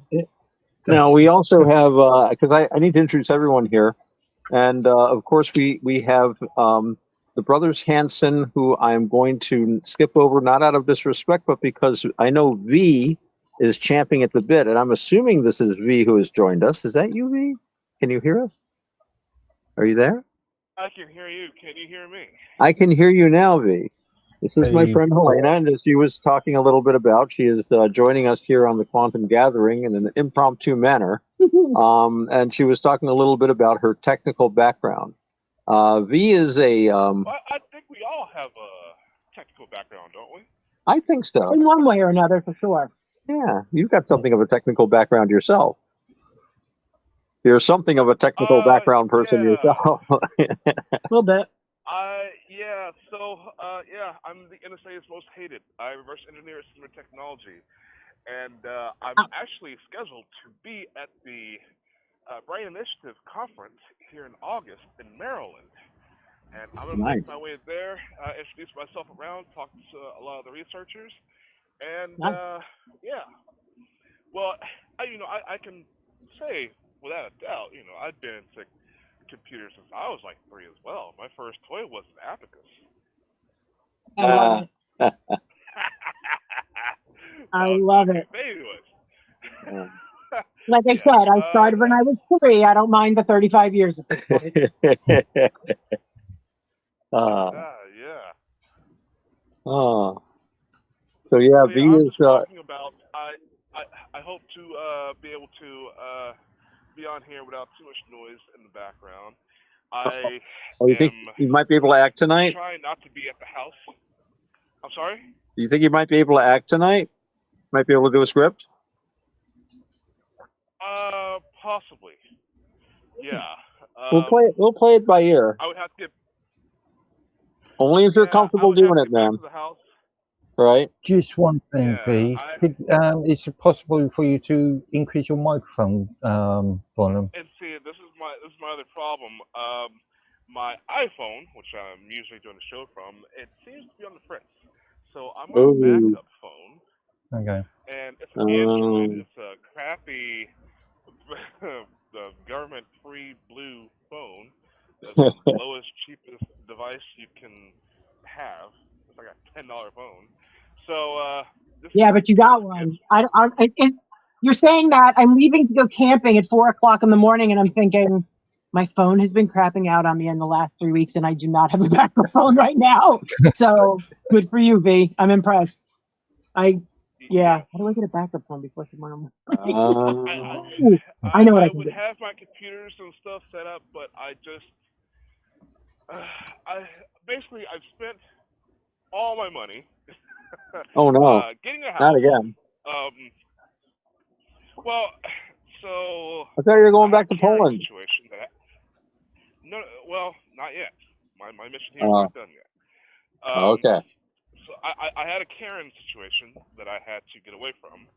So I got myself a house. A nice 2-bedroom, 1 bath. It's got a jacuzzi. I've got a nice balcony. Huge, beautiful yard and everything. However, I also have a roommate that I brought along, and I had no idea he was a senile man with a gambling habit. So all expenses, my goodness, have fallen upon myself to take care of pretty much everything, and I'm tapped out. Oh wow. Yeah. So I gotta wait a couple weeks here before I can get fully set up with my tech. You're right. Fully start getting back into things. Wow. Storage. I gotta go to my previous residence. I'm collecting things. And, yeah. Getting your head together. So that's why I'm on a. Yeah, that's why I normally not. I would be too ashamed to do an interview or a show like this, but this is all I got at the moment. No. It is what it is, as they say. And there are reasons for these things. Yep. There are reasons for these things. A Buddhist would say karma. So now the evil genius behind much of this, moving on, and thank you, V, is Roger Hanson, and he is here with his brother Robert Hanson. So I call them the brothers Hanson. And Roger, how do I describe Roger? I've come to see him as sort of a Cecil B. DeMille character. Like a great producer, because using what he has at his fingertips with artificial intelligence, so-called the LLMs, and the editing that he's managed to do, the ability to record things. Like at one time, you would need thousands of people to do the stuff you can do on a laptop, on your phone now. And with this, he has managed to create an amazing amount of very high-quality videos, which are sadly underappreciated, but hopefully that will change. Yeah, I'm showing you some of those. Yeah. So anyway, so Roger, this is Hells, as we call her, Helena, and yes, I think I think that she has some good technical stuff to chat about with us today. Sorry.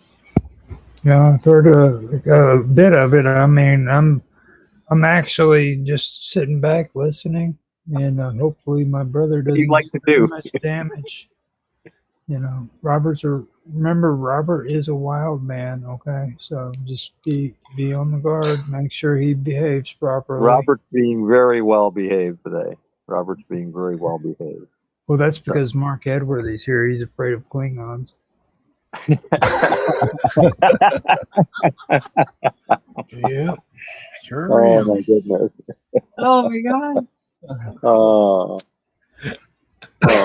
Well, I don't know if Mike's going to be with us this week. I was kind of hoping so. I've been in a little touch with him, but he sounds like he's really, really busy these days. So, otherwise, I think this might be the group. And I was kind of under the. I thought Bob was leaving for the evening because she stuck out the last couple of these. I didn't know she was going to stay. So she's just off having coffee then and going to come back. Yeah. Yeah. Oh, that'll be cool. So we've got a goodly amount for any kind of reading, even if he doesn't have the facilities to do it right now. So that'll be good. That'll be good. So I caught a little bit of the garden show. Sounded interesting. You guys were talking about pollination and bees having an amazing sense of smell. Yeah. Yeah. Well, you know that when I was listening to that, when they were talking about bees sending out landmines, I was thinking about something in Africa, I believe it is, called the honey guide. Have you ever heard of that? It's a bird. The honey guide is kind of a bird, and it's known in Africa in these rural areas where if you're like hiking along, it'll come and make a distinctive kind of a display and call and try to get you to follow it. And if you follow it, it will take you to where wild bees have made a nest. And the humans will usually break into the nest. You think back to Paleolithic times, right? Hey, look, honey. And they would leave the wax. The birds eat the wax. So it's like a partnership thing. And I read a very interesting paper about it years ago. I can see if I can find it, where they said that with the, imposition of civilization on these, previously wild areas, fewer and fewer people are looking for wild honey anymore. So they just buy their honey in the supermarket, like everybody else. And so the birds are having less and less success. And there are anecdotal accounts of them trying to teach other animals to go get honey because the humans aren't doing it anymore. If you think about it, most people have like almost none of the natural history knowledge that a child in a Stone Age culture would have. You walk down a trail, know every bird, what you could eat, what not eat. I walk down a trail. There's a cardinal. I know it because it's red. That's about it. I don't really know a lot about birds. I know a few flowers, a few weeds, but that's about it.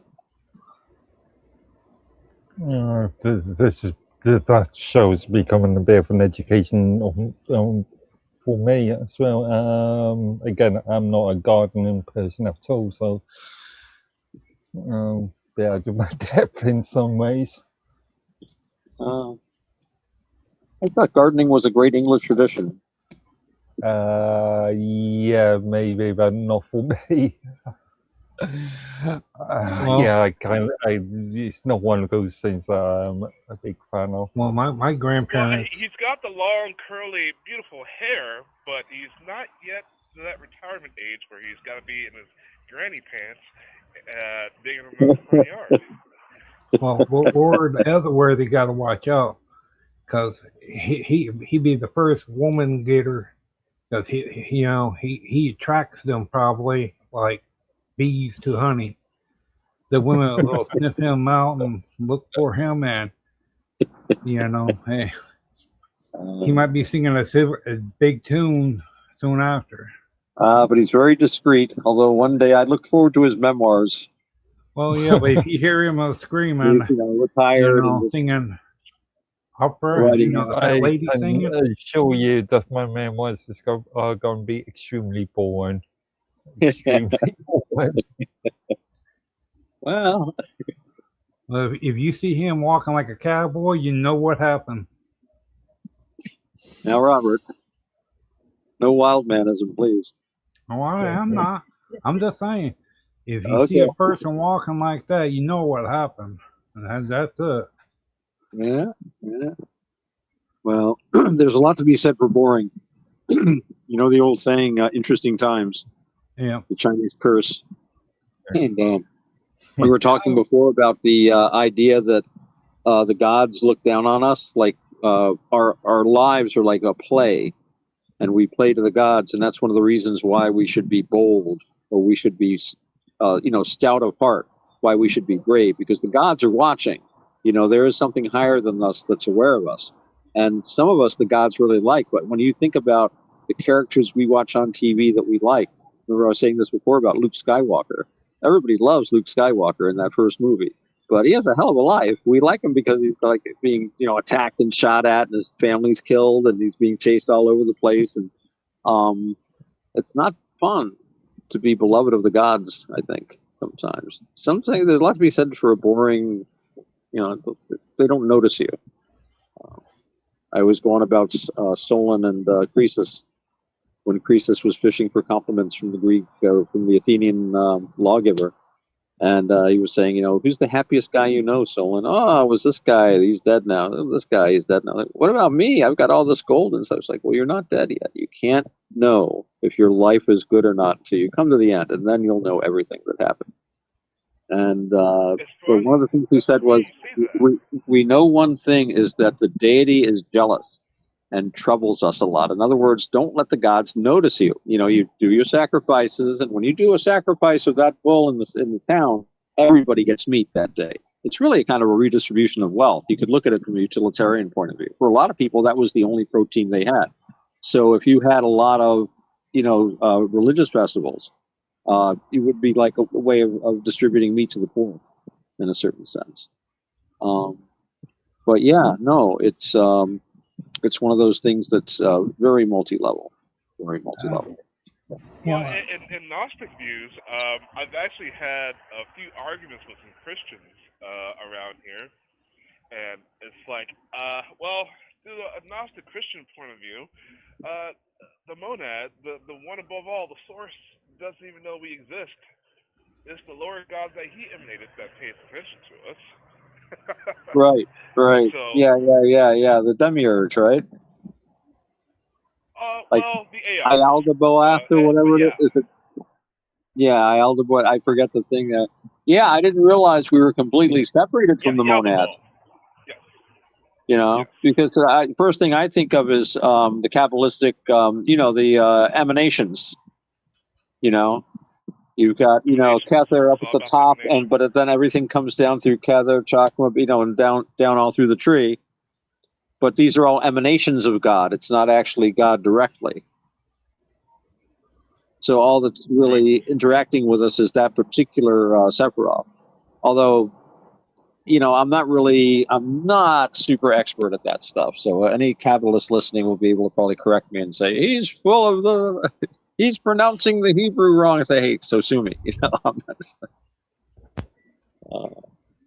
And Quantum is joining the meeting. Mike, good to see you. You made it. We were just wondering.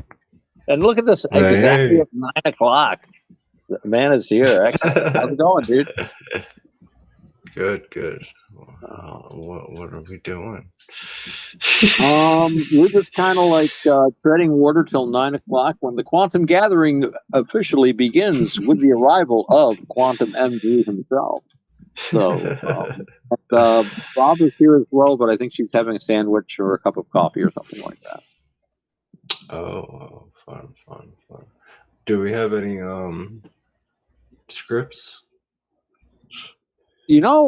Roger has this tendency, and Bob has returned. Hey.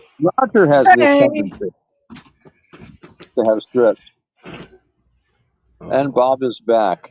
And I should mention that my friend Helena is here today, who very serendipitously joined. So she's got a background in computer science. Well, not computer science, but computer management and alliance management.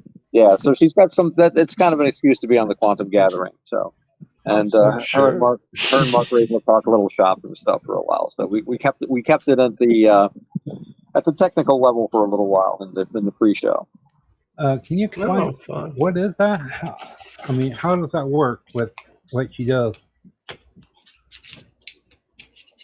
I don't know. Sales is how I translate it in my tiny little brain. Oh, she sells Sales and computer alliances, yeah. stuff. Brand management, marketing, all that type of stuff. So I was wondering, so you could tell me if it's true or not. There's a place I saw parts and all that for computers and motherboards. They get manufactured at one place, but then they sell. Why I'm asking for it because I've seen it on the thing about there's a place that manufacture motherboards, just the boards, not the stuff they put on the board. But they sell it to the place, and then they decide what they want on the board. The companies do. You're talking about mass manufacturing of ICs and PCBs. Yes, a lot of ICs integrated circuits come out of places like Taiwan, and you've got PCB manufacturers in places like India. And I did actually go through this a couple of weeks ago. I think it was on another show actually, but you've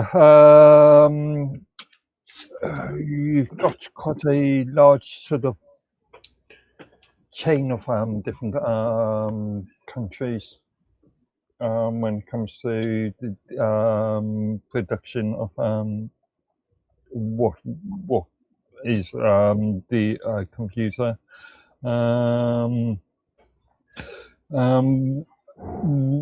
When I've done retail support,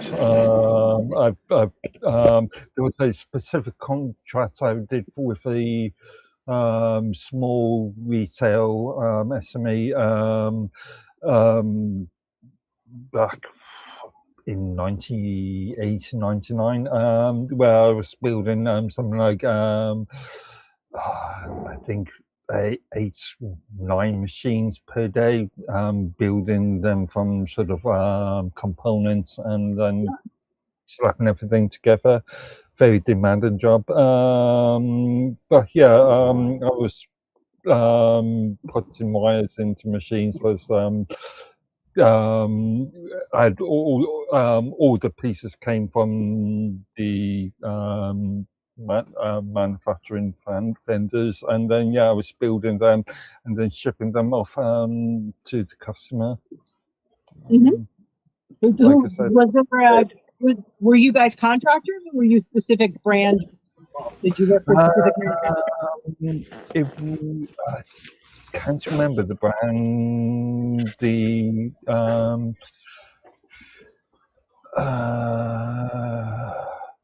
was one of the larger companies. I think it could have been. It was around the same time as Gateway, and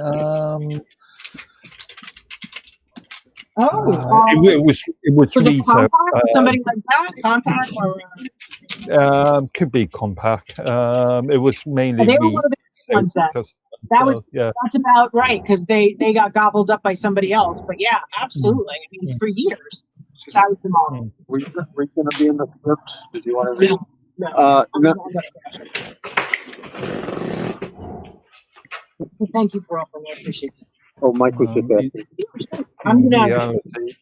in reality, I must have built a couple of thousand computers in my time. Really? Yeah.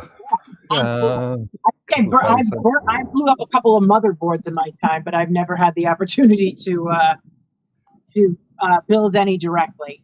I always had, like I said, there was always somebody in my circle that did that, and I'd rather support someone who knew what they were doing and were really good at it than try and do it myself on things like that. Right. Like if I was building something, like it was more like building wood, building a material that I could control. But the minute you have to add electricity to and do the soldering and snapping in motherboards, nope. I have no desire. Electricity's fun. Lots if you're doing it day in, day out, day in, day out. I was an electrician for a Each bit. machine, It's let's say fun. a machine every 45 minutes or something. Yeah, not fun. That's where I come in. I go into a daze. I could sit for 4 or 5 days straight just building a computer. Yeah. I mean, it puts me in another world. I don't even pay attention to what's going on around me. See, that's the problem. I get that Well, way, but some people then I get call way it. behind on everything. I compare it to like a basketball player when he's in his freaking, his rhythm. He's in his game. Yeah. You know what I mean? Everything just slows down for him, and he can concentrate. Yeah. You can see the moves ahead. Yep, absolutely. I try my best to ignore the people around me. How come you didn't tell me that the people in Illinois were so rough? We can have a conversation outside the show on this.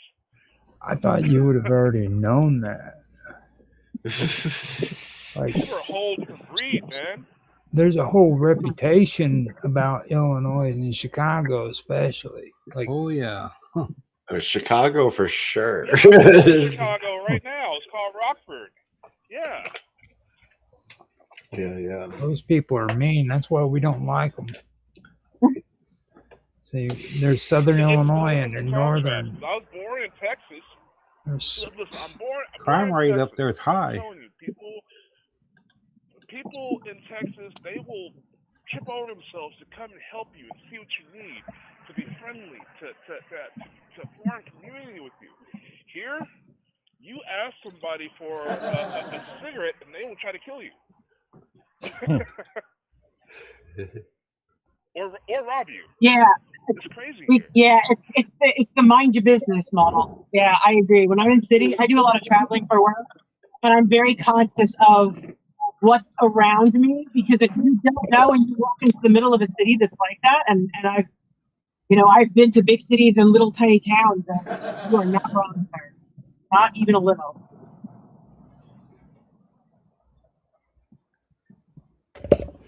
All right, so we have a script on the way. Yeah.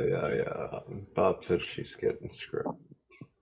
All right, I am going to head to bed. It's in the chat. It was an absolute pleasure. What chat? I'm leaving for a Monterey festival, so I'm going to head to bed. But it's been a pleasure. Thank you so much. Yeah. I appreciate it. This was really cool. Yeah, definitely going to get if I'm allowed. Yeah. Right. Yeah. Gotta stop back in and do a script with us sometime. I would like that. Thank you. I appreciate it. All right, you can have him out there, but with the thing he's going to. Come on. Hey, come on. Come on, buddy. I got it. Hey, inside. Come on, let's go. Uncle Marshall does not need to be eaten by bugs.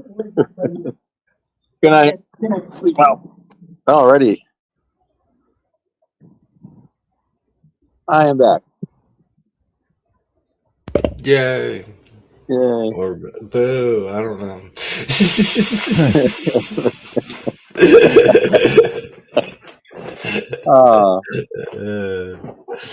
Well, thank you for being kind to my friends. You just saw I was doing this and said, "Oh, come out and listen." And I'm like, "Well, okay, but I can't let you listen and not let people know that you're listening." So, yeah. And she could talk enough computer stuff to keep it within the quantum gathering. I figured so. For sure. Yeah. Computers are always fun. She's scared of electricity though, so I don't know. Well, that's not the aspect of computers that she's expert in. I've got an interesting story about electricity. Back in the days that we were still dealing with CRTs, copy to monitors and TVs.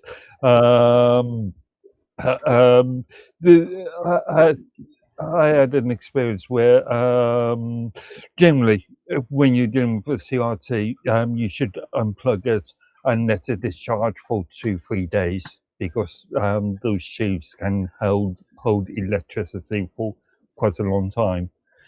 I had a customer that came in with a CRT that was that they claimed that was dead. I think it was just a poor soldering connection. But I asked them if they turned it off, how long they've had it off for, and they said a week. I obviously opened it up, and then I was shot across the room because they were still holding a charge. I presume that they actually weren't telling the truth, and Wow. they had it on that same day. But yeah, electricity can be dangerous. Oh, for sure, it can be dangerous. That doesn't mean it's not fun. Oh my goodness! Oh my Hence the goodness! curly hair.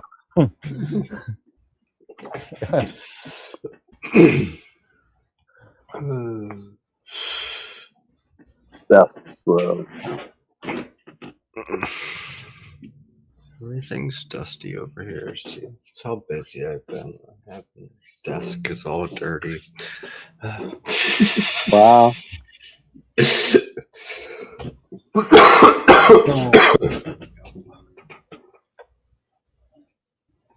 Actions. Leave. Oh, yeah, we should assign roles. Who's doing what? Bob is narrating. We know that much. Roger, are you reading? I don't know how many parts are in this one. I think there are 4 parts. I think Yeah. there's the narrator, death, a ghost.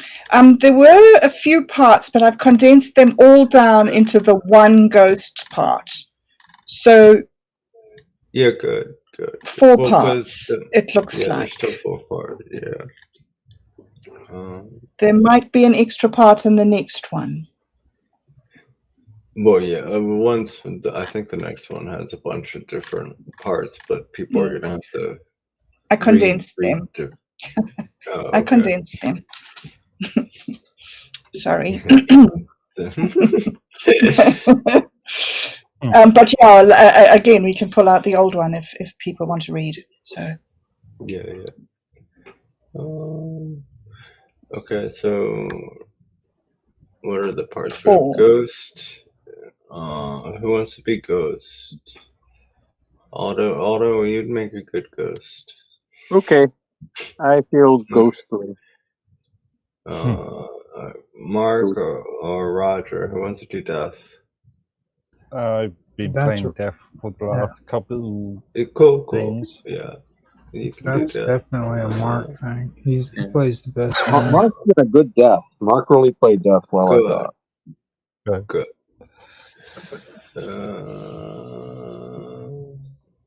And what's the other role? Dude, am I not able to count?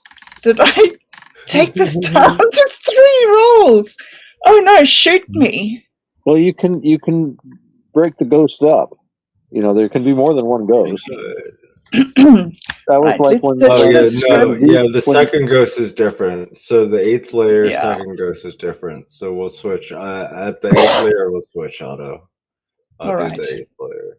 All right. So just do alternate ghost. No. After the 8th layer. Oh, after the 8th layer. Okay. Yeah. So you're the 9th layer ghost, Otto, and then. All right. Yeah, Quantum's the 8th layer ghost. Okay. Someone's recording. We're all set. Yes. Yeah. All right.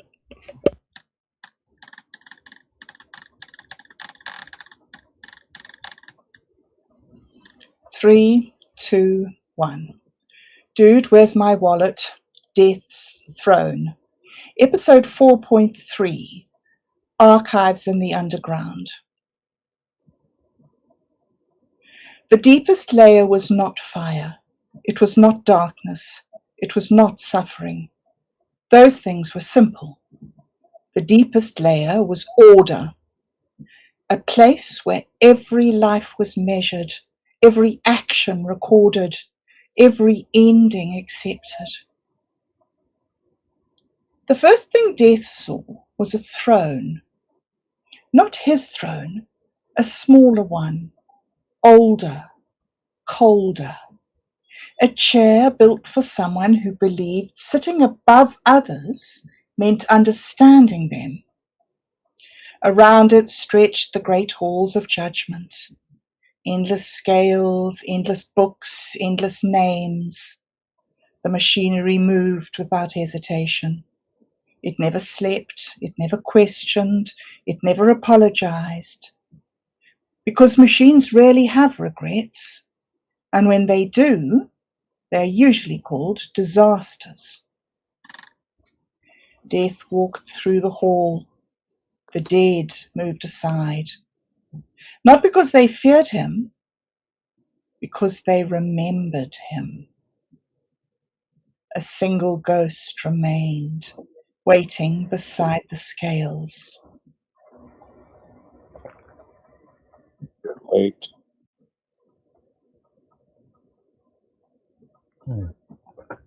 Time will not mind. Everyone arrives late. Some of us are just fortunate enough to stop noticing. Death looked at the soul, a strange thing. The soul was not angry. Anger was easy. Death understood anger. It was a reaction, a flame, a wound announcing itself. This was different. This was disappointment.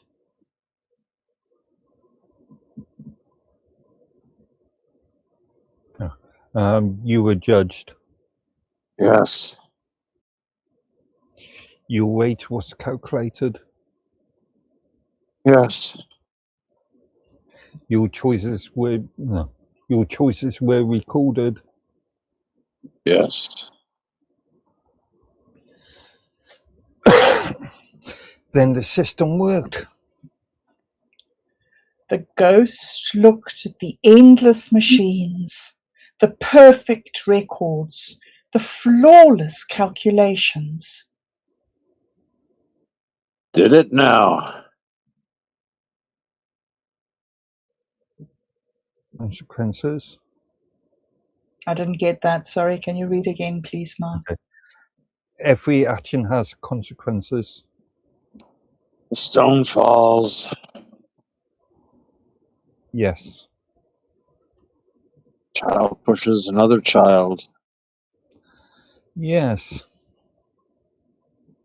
Person says something cruel because they are hurt. Yes. You weigh them the same. Death was silent.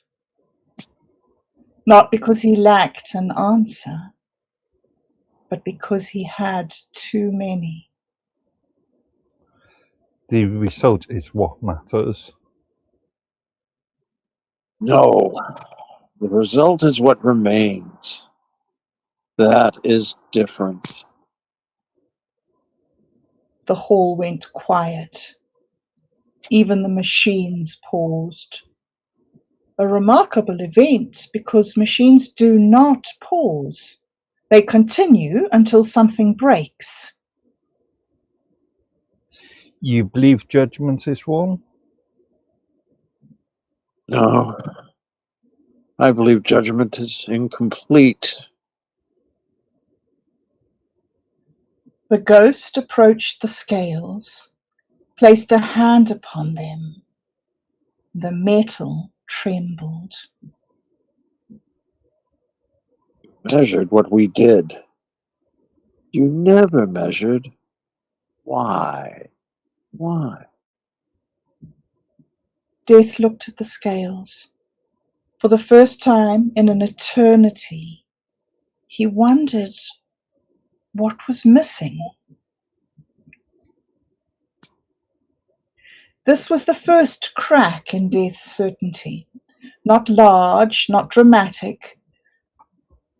Certainty rarely breaks loudly.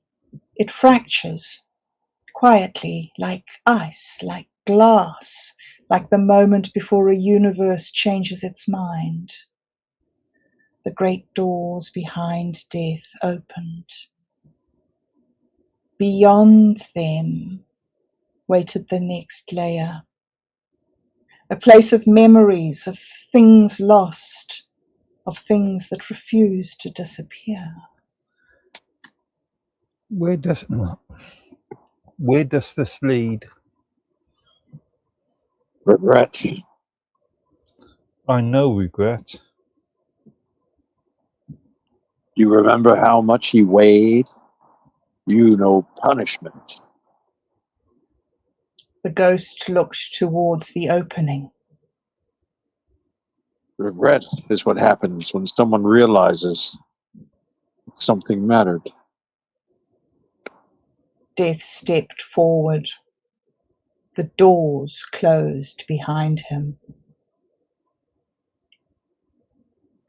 Death had always believed that regret belonged to the guilty. He was about to discover something much worse. Regret also belonged to the innocent. The darkness changed. The halls disappeared. The scales faded. And somewhere in the distance, someone began humming a song they had forgotten the words to. The eighth layer was unlike anything Death had known. He could not hear the song. He could only feel the cold wind moving through his skull as if it wanted to remain there. Are you doing that? You can see me. I have seen everything. Love. Death paused. He knew what love was, but had he truly seen it? No. Horrific thing, really. Still, not everything. I have seen everything worth seeing. It's not the views that kill you. Nothing can kill me. Not even you. Some power you have. How do I go up? Where is the door? What makes you think it's a door? Death stared at the entity, a stare only death could make. You are not a soul. Why would I be a soul? Death grabbed the entity in his bony fingers. You are part of me. Death pulled the entity into himself. The darkness shifted. A wall opened. Behind it waited a staircase.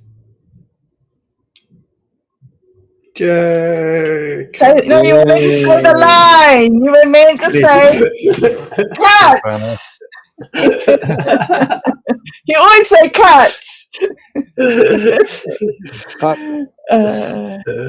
that on a cliffhanger. We could do the next one. Yes, we're doing it now. I'm pulling it up. It's not complete without the next one. We have to how many people? We can. Yes, it's so close. Roger's gonna have to talk in this one. Sorry, Roger. You're gonna have to do lines.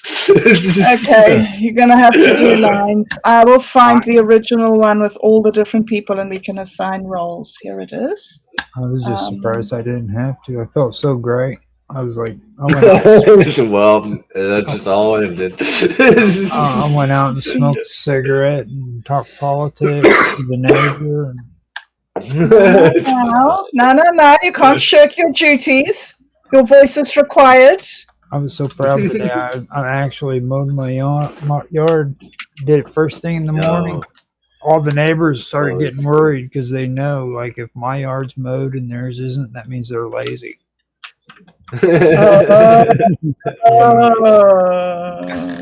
It's true. Like, because everybody knows my grass is usually the last grass on the neighborhood to get mowed, so they freak out whenever. Oh, you aren't in one of those sort of neighbourhoods where everybody sort of Stepford wives sort of thing.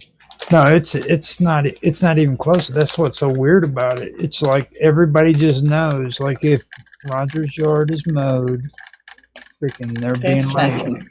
They're slacking. So it's like, oh no, we gotta do something. Because All right. Rolls, guys. Come, you've got to focus. Remember that this is the most important thing in the whole world. you already put Passionate. you already put another one up. Yes. Yeah. Oh, So we we have death. That's Mark. Obsession. Who? Otto's obsession. They both start with an O. Okay. Vices. Actually. Roger, you want to be vices? Vices. Yeah. I don't even know if that sounds good when it comes to me. Like, do you really want me to play Vices? What is Vices? just in this A vice? context, and you're acting, Roger. Okay, Because- so There's child. There's Acting. Yes, there's a child, and then child. Bob's there's child. pride and courage. I'm gonna You're do Bob's pride. child. Yeah, Bob's Okay. child. I can be Vices. Thank you. And then you're gonna have to be. Someone's gonna have to be courage. Who wants to be courage? So it's That between would be Roger and Otto. Otto would be better for courage. He is, like acting talent. Like Okay. pull it off. I can do courage, so I'm obsession and courage. But then at the end, there's a man. There's a man, There's a and man. then he's named, and he becomes Barkley. So we need somebody to play the man Barkley. Oh, that's Mark, dude. Come on, Barkley. No, Mark's Yeah, death, but, so he can't play yeah, not going to Yeah. work. I can do. I can do the I man. can. That's fine. I mean, I can be Barkley if you want me to, as long as Okay. Yeah. Okay. Rogers, Barkley, and It's just what one other role role. did he take? And Vices, right? yeah. No, you have two. So Vices and Barkley, and then Otto's obsession and courage, and then Mark's death. Okay, I got it. I'm ready. Mark is death. If you saw me at the start of yesterday's show, I look like death as well. Yeah. And getting in character, are you? He had a rough day. Excellent. Right, guys. 3, 2, 1. Dude, where's my wallet? Death's Throne. Episode 4.4 in the archives in the underground.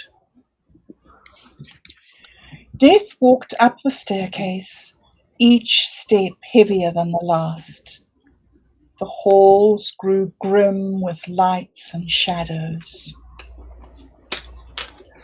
Do you plan on pestering me? Try again. Do you plan on pestering me the whole way?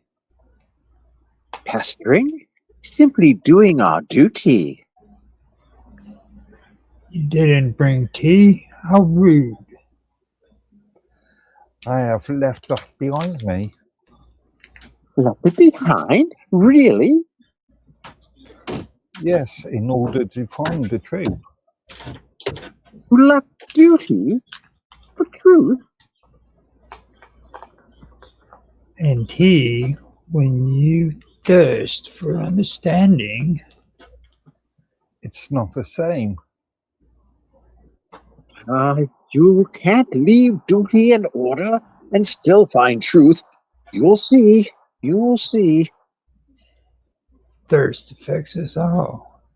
It's just a matter of what we choose to drink. And if I am one?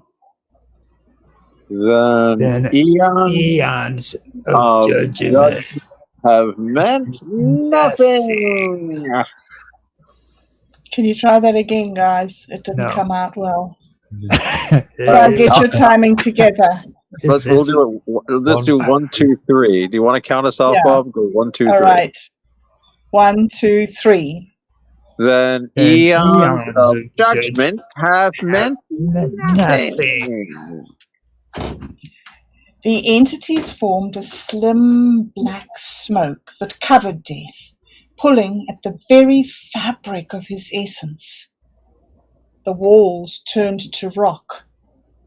Death knew that he must climb. Death climbed the wall, each pull heavier, as if his garments were soaked in tea, and order itself was gravity. When Death reached the next layer, the child of a ghost was floating, almost amused by the surroundings. You, why are you here?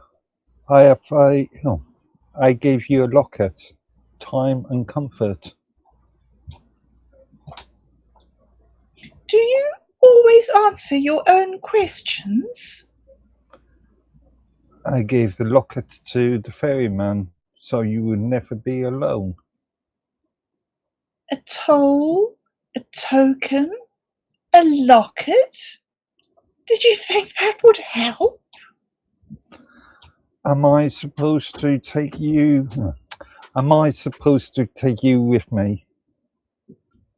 Do you think my answer matters? No. Has it ever?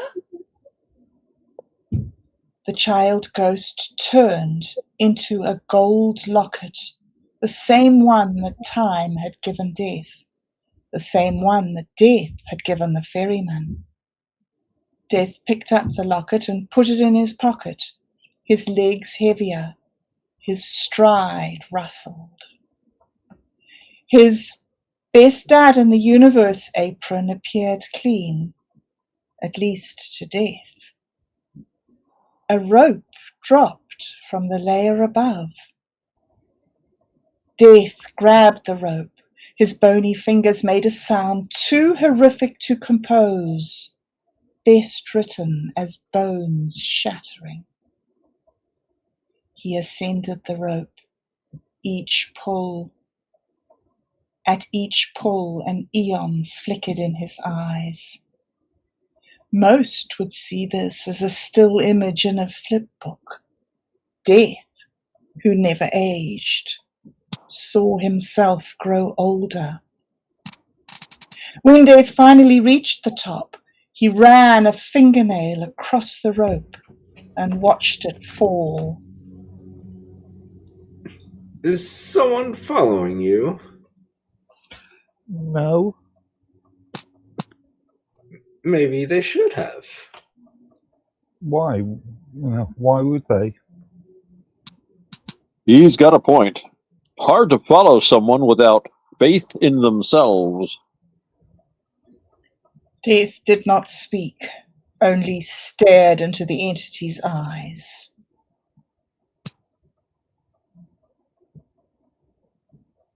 Why cut a rope that was only there for you to climb? So I never had to climb it again. Scared of a little old rope, or how you had to climb it? It belonged below. It belonged below with memories. And where do you belong? Did you run out of will? It's not up there, you know. I will see for myself. Pride spun into a hat, sitting on Death's cold skull. Oh, look, it's a perfect fit. And your style. You won't stop me, you know. Did I try to stop you? Yes. Courage hardened into steel and dropped on the floor in the shape of a knife. Death picked up the knife and put it in his cloak, as a cave appeared from what was once a wall. Death entered the cave and walked.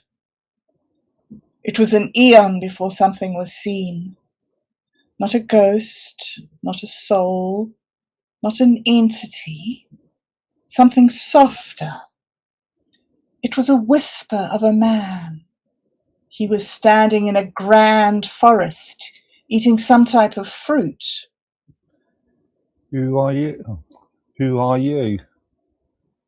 As soon as Death spoke, the man turned into a puff of smoke and was gone.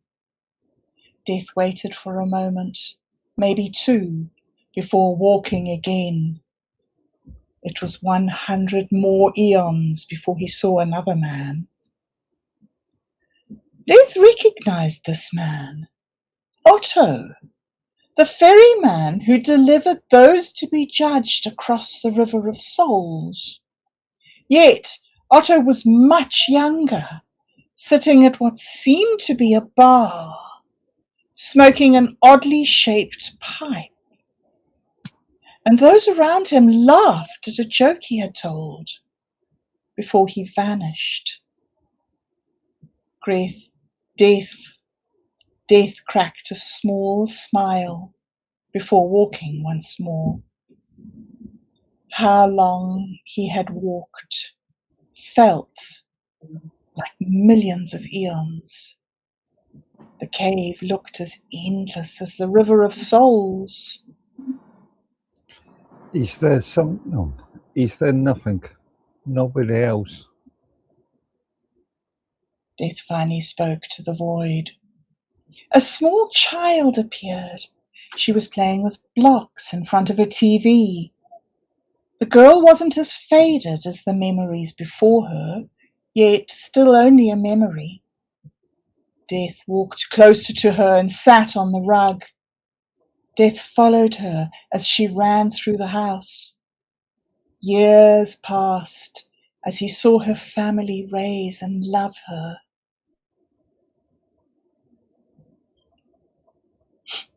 Sorry. Then, sorry guys.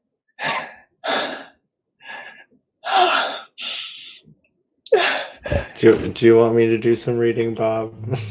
No, I've got it. Thank you. Thanks, Quantum. Then he saw how she died. A simple mistake.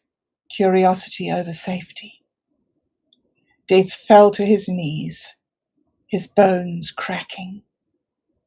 The knife in his cloak fell out as words rang in his head. Not even you, some power you have. Death picked up the knife. Could he kill himself, he thought, before his pocket caught fire? He reached into his pocket to feel the cold metal of the locket. The room slowly faded. The house, the child, gone. The cave was no longer in front of him. He was in an empty room with white walls that quickly turned into a black background with towers, a river, and just across the river sat his throne and kettle. Death had the sudden urge to weigh a soul. This time I'll do it right, he thought. For an immortal, undying, tireless being, Death thought a seat would be nice as he looked at the painted walls. A stool appeared next to him. Just for a moment, he thought, as he approached the stool and lightly sat. The stool aged in an instant. Death stood as the stool turned to stone. He took a step and kicked over a kettle, or at least it was one for a moment, before it slid across the floor and turned into a flask. The flask stopped against a wall, the only wall not painted in the room. Death walked over to the flask and picked it up, putting it in his cloak. Then he took out his knife and walked closer to the blank wall, cutting a door into it. He squeezed through the cut wall as his pocket burned. He walked into a thick fog as the soul in his pocket peered by his side. At first the child looked scared before punching the air with hires. I hated this level. Do you really fear nothing? I fear I am meaningless. Doesn't everyone? One can help. Well, one can hope not. Does hope help? One can hope so. Is it helping now? No. Am I helping? Yes. Then I must be hope. Death paused as he looked at the ghost. A name worthy of its action. I hope so. The fog cleared, and for the first time since the beginning of time, Death heard a note. Not song, not melody, just an echo of what was once music. Death stood inside what seemed to be the root of a tree. The wide root led up to the tree's trunk. Death could see a dim light. As he walked up inside the root, birds started chirping. The vibrations crushed against his skull. Every step left a small dust of ash. The sounds were so loud that by the time he reached the top, they echoed through his bones. The echoes almost made a song themselves, oddly sounding like a chant of a myth, before colliding with itself against his skeleton. When he made it out of the roots into the trunk and walked into the mortal world, a man nearby was waiting down the path, humming. If Death could feel pain, this surely must be it.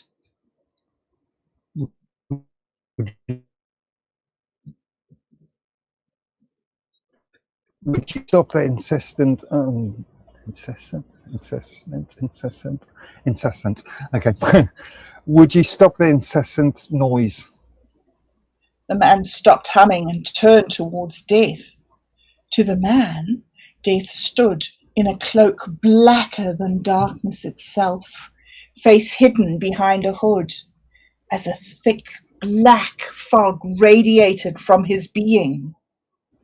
The man stood in pure fear. Have you come to kill me?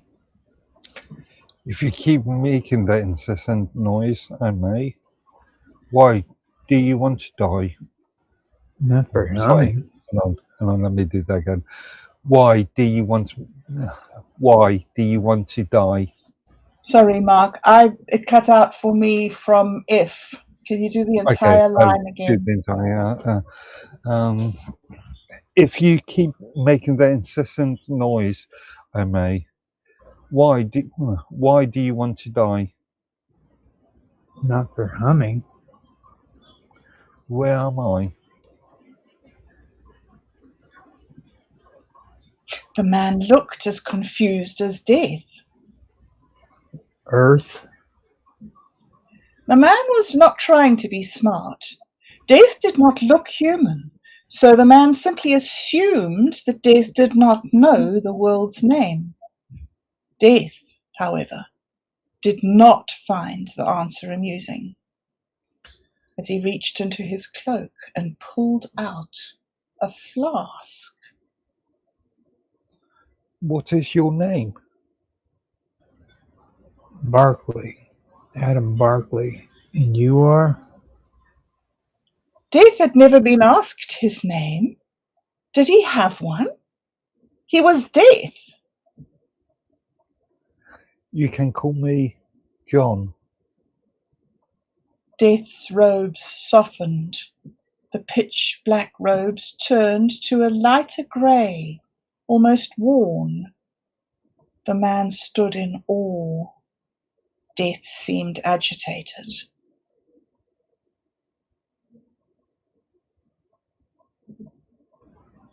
What are you? I am sorry about that, Adam. Death opened his flask as it turned into a kettle in his hands.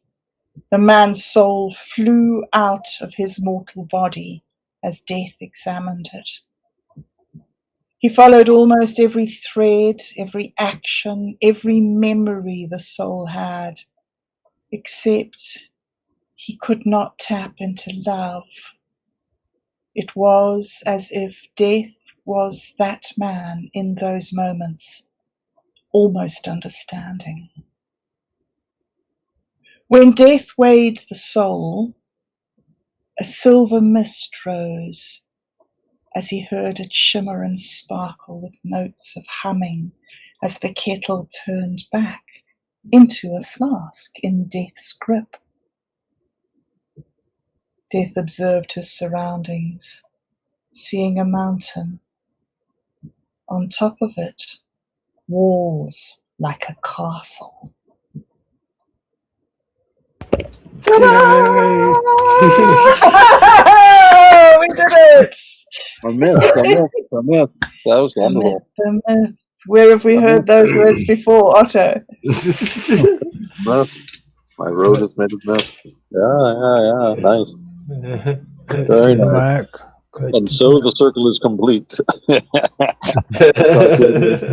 end is the beginning. Cut to black. Isn't that what you said before? Cut to black. Yes, Cut it's not to here. black. Yeah, cut to black. I should... And we have to change that one to cut to white because the whole thing is about death. I like it. Every time I hear that, I think like an old Vietnam freaking war song. What was that one? Fade to Black. What was that one? You know that one, Otto. Painted Black. Rolling Stones. Rolling Stone. No, Fade to Black was read the one I want to paint black. Painted black. Painted Black. Painted Black, yeah. Yeah, Fade to Black was Metallica. Yeah. Yeah. No. Fade to Black. It's like, I know Faded Black is the song. What's that, V? I can't hear you too good. I said Fade to Black is when the girl comes home with me. That's oh, never mind. I gotta behave. I made a song about B, and I can't say it. I can't say it on this stream. Let's be nice now, gentlemen. Yeah, I know. I caught myself. That was good. That was a good production. That was an excellent script. That was great. Traveling up that tree, man, is a really good area to go to. I talk about the world tree all the time, so that caught my attention. It had to be a tree. There's no other way up. Right.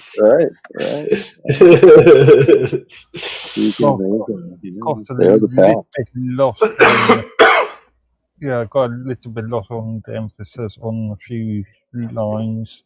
So a specific line, I can't remember which one that is now. I know which one it is. It's the one where he says, "Do you want to?" Is it? Yeah. He goes, "Why?" That was one. Do you want to die? It was the, yeah. There was another one as well. You say like, "Why do you want to die?" Well, you know what? Yeah. I think a narration insertion might have worked there. See, this Why? goes. And then the narrator could say, Death looked at him quizzically. Do you want to die? See, this is Like the whole that. Comma would English. have helped. This is the whole British / United States English thing going on here. Yeah. Mark always yells at me about that. He says that I'm an imbecile from the United States. Mark has a How point. polite. Mark Well, has he a point. does. I've gotten very lazy with the word that, and I'm trying to correct that. I I'm trying to correct. I made a cool Suno song just off of that. Really? Yeah, The word that, and from you and Mark having the conversation on that, I made like this really cool Suno song. That's What's hilarious. it called? What's it called? That it's called that. It's actually one of Mark Edworthy, Lord Edworthy, a word from Lord Edworthy. Edworthy collection. Yeah, that's it. That's actually what I'm going to turn it into. It's going to be called A Word from Lord Edworthy. Nice. Just a word. Singular. Just a singular. Oh, trust me, there's more than just one singular word. Trust me.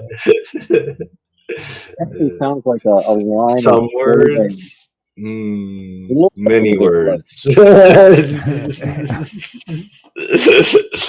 It turned out to be a really good album. Or a box set, maybe. It's going to be number one on the music charts soon. Don't worry. That platinum disc up on the wall soon. That's right. Yeah. It's just going to say this platinum. I got the coolest comment. We could 3D print a few trophies and stuff to put up. For sure. I was so proud of that series because I got the best comment from YouTube on that one. This person got on there and says, "That was the horriblest thing I ever heard, and hopefully I never have to listen to it again." And it's like freaking awesome. You know it's good. Yeah, you know it is. That's exactly what it is. Like whenever, especially when it comes to that style of stuff, man. Like it was. I had another person that compared it to Adult Swim, and I thought that was cool. Yeah. So I remember. It reminds me sometimes of Liquid Television. Any of you guys remember that? Liquid TV. Yeah. There was something they were doing on MTV. God, when was it? It was probably the late '80s or early '90s. I don't remember things too clearly from that time period for some reason. I don't know. It's all kind of a fog. But we would. It was probably '90s because I remember it, but there might have been reruns then. Well, Eon Flux first came out on there. Yeah, Eon Flux. I liked Eon Flux. The postcards from hell, or some kind of weird postcard thing. I used to get a big kick out of those. Just weird postcards from like the 50s and 60s with like very strange dialogue written for them.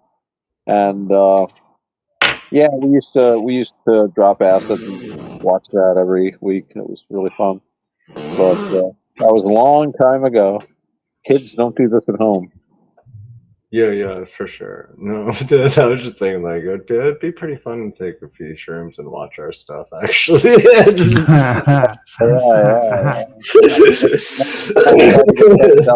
probably just be the. Where's the dude? Where's my wallet playlist? Oh my!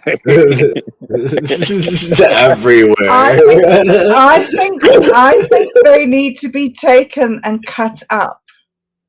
I think that we need to take all those old episodes that we made. I think we've got about 70 episodes or something. Wow. Probably. And I think that we need to take out choice passages from each one and then string them together into one thing. You're just crazy. Oh, no! So good. They will put them in art museums, Quantum. They will put us in art museums. They'll say, these people, the last time we saw this was before the Great War. Bob, Bob, have you been in an art museum lately? Do you know what they put in art museums these days? Kind of stuff. We could be in MoMA, the Museum of Modern Art. Yes, we certainly could. We I could. would agree with that 100%. Thank you, Otto. not for the same reasons, though. We come to the same conclusion. We come to the same conclusion. Oh, I could probably get us a showing in a half a dozen local galleries if we wanted. It would cost us money, but we could do. They'd love to have us. How much money? How much money? How much money, Otto? I'd have to talk to some people, but back when I was working in galleries, like $300. Then you have a decent reception, get some stuff out in the papers, local papers, and you could get a few big name artists to show up and say good things about you. For an extra couple hundred, I could get somebody from Albany, which is like the state Otto, capital. you don't even need that. Do you know what you need in the art world? You need to have done it. If you have a record, you have photographs, you put it in a book, it goes into the record. Somebody in an art school will look you up and talk about you. And discover you just have to do it. You just have to do it. Maybe. Well, I was never an artist. To your friends. I sold art. I sold art. I didn't actually create art. Well, I created some art, but I never tried to sell it. But you've never seen anything like ours, have you? Never. Unique. Never. Yes. I tell you, babe. The most wonderful stuff on the planet. I do think it's the best show on the internet. On the interwebs, excuse me. And what we need to do is go through all the old episodes, cut out the choice bits, and put it all together into an extraordinary show that people will be talking about for the rest of eternity. I'm sure they will. They will. They will. All attention is good attention. This is not intrinsically a bad idea, but no, it's a very good idea. But don't say big but to me. Now, what I'm thinking about is, basically, are we talking like cutting them up and then presenting them in like 5 or 10 minute clips? Cutting them up for a half-hour long weird little romp, cutting them up to make a 25-hour long epic. That you'd be like, strap them down. Time for the show. I think we have. I honestly think we have enough videos if we were to put them all in a playlist, like find them all and put them all in the same playlist. Well, okay, so we could probably put them on loop on YouTube for so it's just running as a show just constantly, and then when you add a new one, it just adds it to that list. Will you teach me how to do that? Will you teach me how to do that? I'll do that. I mean, some of those shows are really shit. I don't know if I could teach you. I could send you how to do it, probably. I could definitely find you instructions. There we go. Yeah. Bob Dub's Movie House. Bob Dub's Movie House. It would make more sense to make them into sort of 30-minute episode expense. Oh, for the cut-ups? Well, that's what I was thinking, something a little more accessible, a shorter length. Because the first thing, 70, my first thought was, wow, take 70 shows, cut them all up, mix them all together, and put everything up. So you've got 70 shows worth of material all mixed up. That was my first thought. And then I thought, wow, that would be really amazingly difficult to watch. You know what?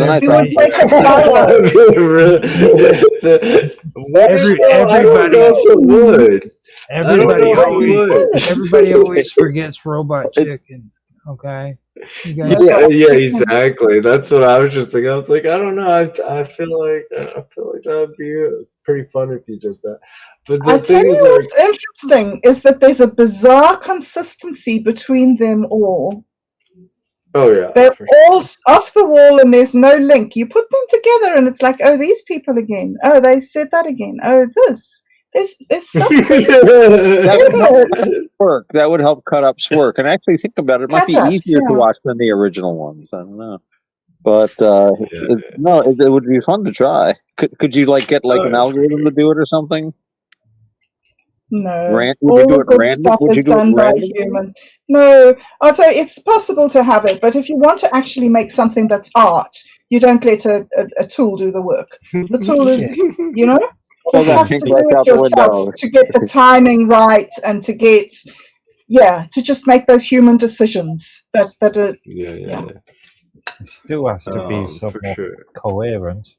And we can't just split up a load of words, a load of sentences, and Well, see, coherence isn't necessarily intrinsic to art. Not these days. Less coherent it is, the better. I do want to point something out though. You guys do realize how long you've been doing this shit, right? Yeah. We've been Quantum? doing this for I a mean, When while. did we start? have you really even counted how many videos you made? No. I have no idea how many videos we I have. just have to Because put I it was just, out that's there. why I said I don't think they're all in the same playlist. Because there's the stuff that Dan has, there's stuff on multiple channels of Bob Dog. Yeah. Just there's so I don't think they're all in the same playlist regardless. So it's like if we had one set one where they all were, or a channel for it, like we could put it on a loop, or we could do something with all the content so it runs like a 24-hour thing just on repeat, and then when you do a new episode it just adds it to the end of the loop. But how many I've got groups an of it? old laptop. Sorry. I was just saying, how many groups of it, of different categories of videos do you have? I don't categorize things. For me, it's just Categories? it's nebulous. It's dude, where's my wallet, man? I don't know how we categorize some of this stuff. Some of this stuff is off the wall that we do. Just the other day, we were on a planet called Zebra World playing the piano. Oh yeah, I like the lightning. Yeah, that was amazing. That was amazingly weird. What do you put that category in? I don't. Well, But yeah, we have to do more. I think we could try categories. That'd be fun, but like we'd have to come up with some of them have got movie themes. remixes Yeah, would be yeah. one. Yeah, themes and Family friendly, maybe, or more or less family friendly. Like your grandma could probably Some of listen to them. this. No, don't let anyone else allow. No one should watch this. No one should watch this. Do not watch. Your eyes will bleed. No. Well, you guys have it backwards. You have to put at the beginning of the video that this is a disgustingly awful freaking video. Do not allow anybody to watch it. I'll get a lot of views actually that under no circumstances should anyone see this video. Right. Our whole thing is this is not fiction, and anybody that you think relates to it, that's who it's about. Right, there you go. Any resemblance is completely intentional. Yes, everything's completely intentional. Whatever, because it's just so random. It's like there's no way that you could pin that down. No. I And have been yet, really critical of the grandma thing. I remember when the Ottomans decided to use the statement, the NFW or NFC, not suitable for work then, and stated content that would be suitable for your grandmother. And I'm just thinking, I was just sitting there thinking, some elderly women I know, yeah.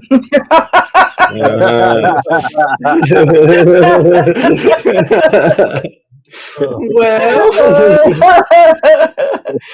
interesting people, you know, Mark. Interesting people. For sure. Okay, guys, I shared the link in the chat. What was that, Reed? I'm sorry. I didn't mean to interrupt. But I was wondering if I could have the opportunity here. I've been wanting to talk about this since I've seen this. So there have been LLM scams, right? You have these so-called AI call bots who have been calling people for scams. It's no longer human telemarketers. There are these LLM scams, and there's this guy who usually he attacks scammers like call centers and stuff like that. So his new thing is destroying LLMs, destroying large language models by giving them instructions because they're supposed to be accommodating in conversation. So he will tell these LLMs to say punctuations and say certain words after saying a certain letter, and then these models just start breaking down. I think it's freaking hilarious. Has anybody else seen this stuff? Will that really result? I mean, are there? This is wonderfully Star Trekky. Remember iMud, where all they have to do is like say nonsensical enough things to the computer, and it just like breaks down, although it doesn't explode properly. Why don't computers explode anymore? Sorry. Well, Seriously, there should be small this charges. guy, You know, the Israelis are working hard on that idea. You know, exploding electronics. This guy was actually able to actually make. So he calls them clankers. That's the new slang on the internet, Right. calling these AIs clankers. He Right. actually made one glitch so hard it started making clanking sounds. I thought it was hilarious. I can't. I gotta link you guys this video here in the next few hours, but it is hilarious. Wow, amazing! I hadn't heard about that.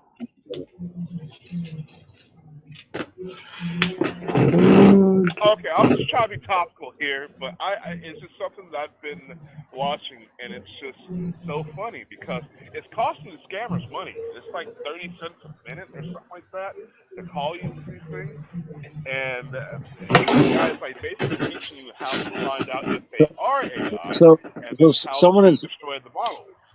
So someone is striking back at these machines that are putting honest human con artists out of work. These con men and con women that would be calling up people and defrauding them of their life savings are now unemployed due to these creeping technological scabs. I bet they're not even union members. So I don't know. It's really wild where like even the criminals are getting edged out of some areas due to technological changes. Well, they said that a lot of it's coming from overseas. They're claiming that a lot of people, because they did a thing and they find out that not all, but a lot of it is coming from overseas. Yeah, and India. Yeah. I am speaking English though. Yeah, no, it's a smaller world in a lot of ways. You know, that was one of the things technology was going to make the world smaller, and it has in good ways. But then, you know, shall we say, unsavory characters take advantage of this too. So, but, yeah, for sure. Well, you know what? It is now after 10 o'clock. I have to get to bed soon.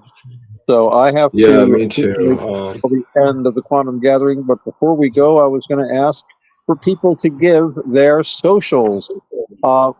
Quantum MG, would you like to give your socials for anyone that wants to contact you or learn more of your work?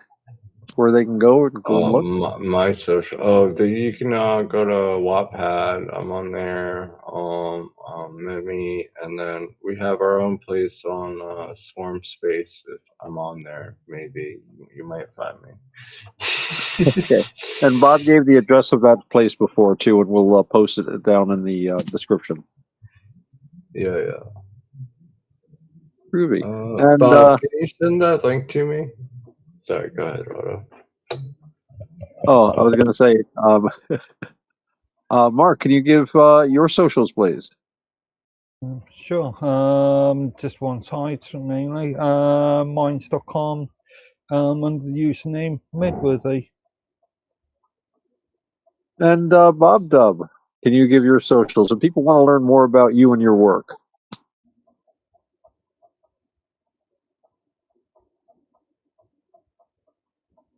She's reading us with a thunderous silence. I think she's in the middle of doing something. I'm muted. I'm talking away, Otto, telling you all about my life and all the details. I'm muted. Okay, so what I was saying was that I've been trying to hang out on the Swarm Space for 2 or 3 hours every day in the brain. So if anybody wants to jump in and say anything or drop a message on one of the boards, that's fine. Or start up a project where we can work on something. I'm not sure if we've got the downloading thing right. So if anybody would like to help me with that, that would be great. But mostly I'm on minds.com, and my videos, you'll find me on YouTube.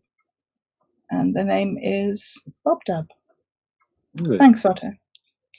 You're welcome. And now the mysterious V. Do you have any socials to give at this time, or are you still at an undisclosed location, acting in an unspecified capacity? Well, you know, as I said at the beginning of this, I'm kind of just separating myself from society. I'm not sure if I even wanted to do the radio station thing here. Right. I'm really homesick. I would like to get back home to Poland, but I don't Yeah. know if that's going to happen. But if anybody does want to get a hold of me, and it is important, they can get a hold of the primary Hanson brother of Hanson and Hanson, and he will know how to message me because he's back on Teams, and I think I can talk to him now. All right. That's good to know. And of course, that leads us to the brothers Hanson, Robert and Roger. And of course, Roger is the contact man in that partnership. So, Roger, can you give us your socials, please?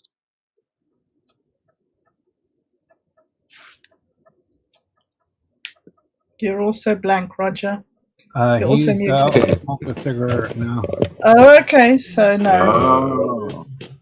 Well, So you all- never. He did not fade to black. Yeah. I gotta get going. I'll see you guys next week. Okay, thanks, All right, guys. take care. Awesome. Thanks a See lot. ya. Bye. Take care. Bye-bye.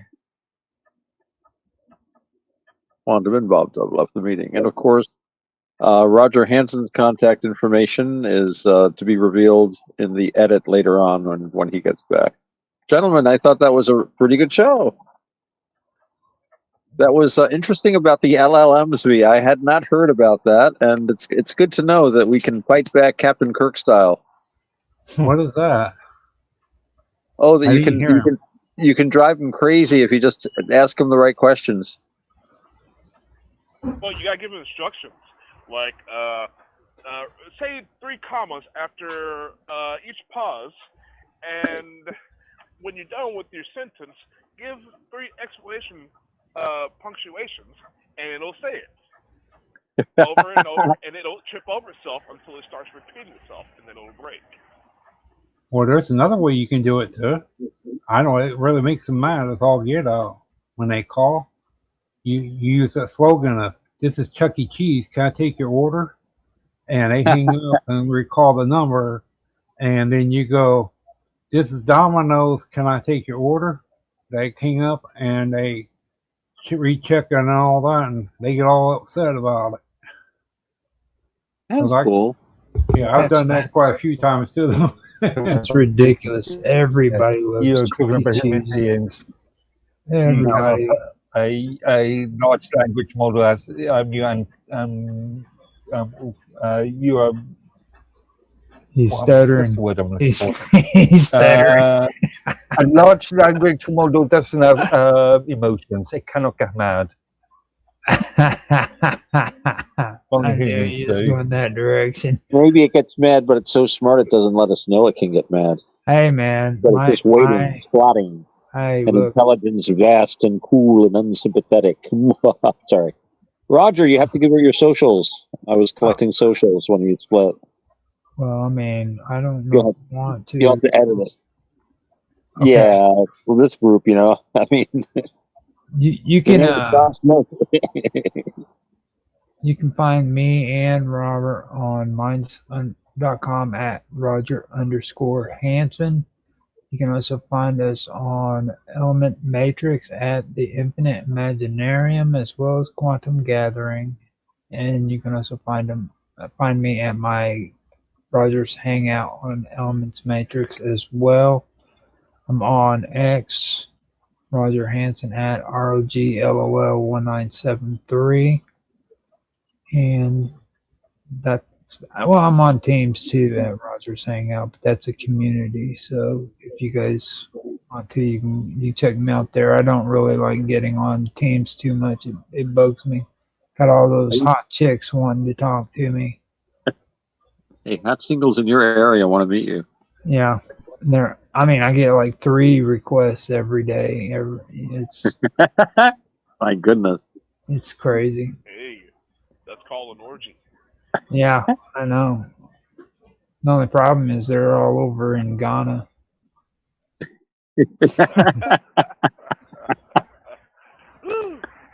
Don't mess with that. They're going to university. That's terrible.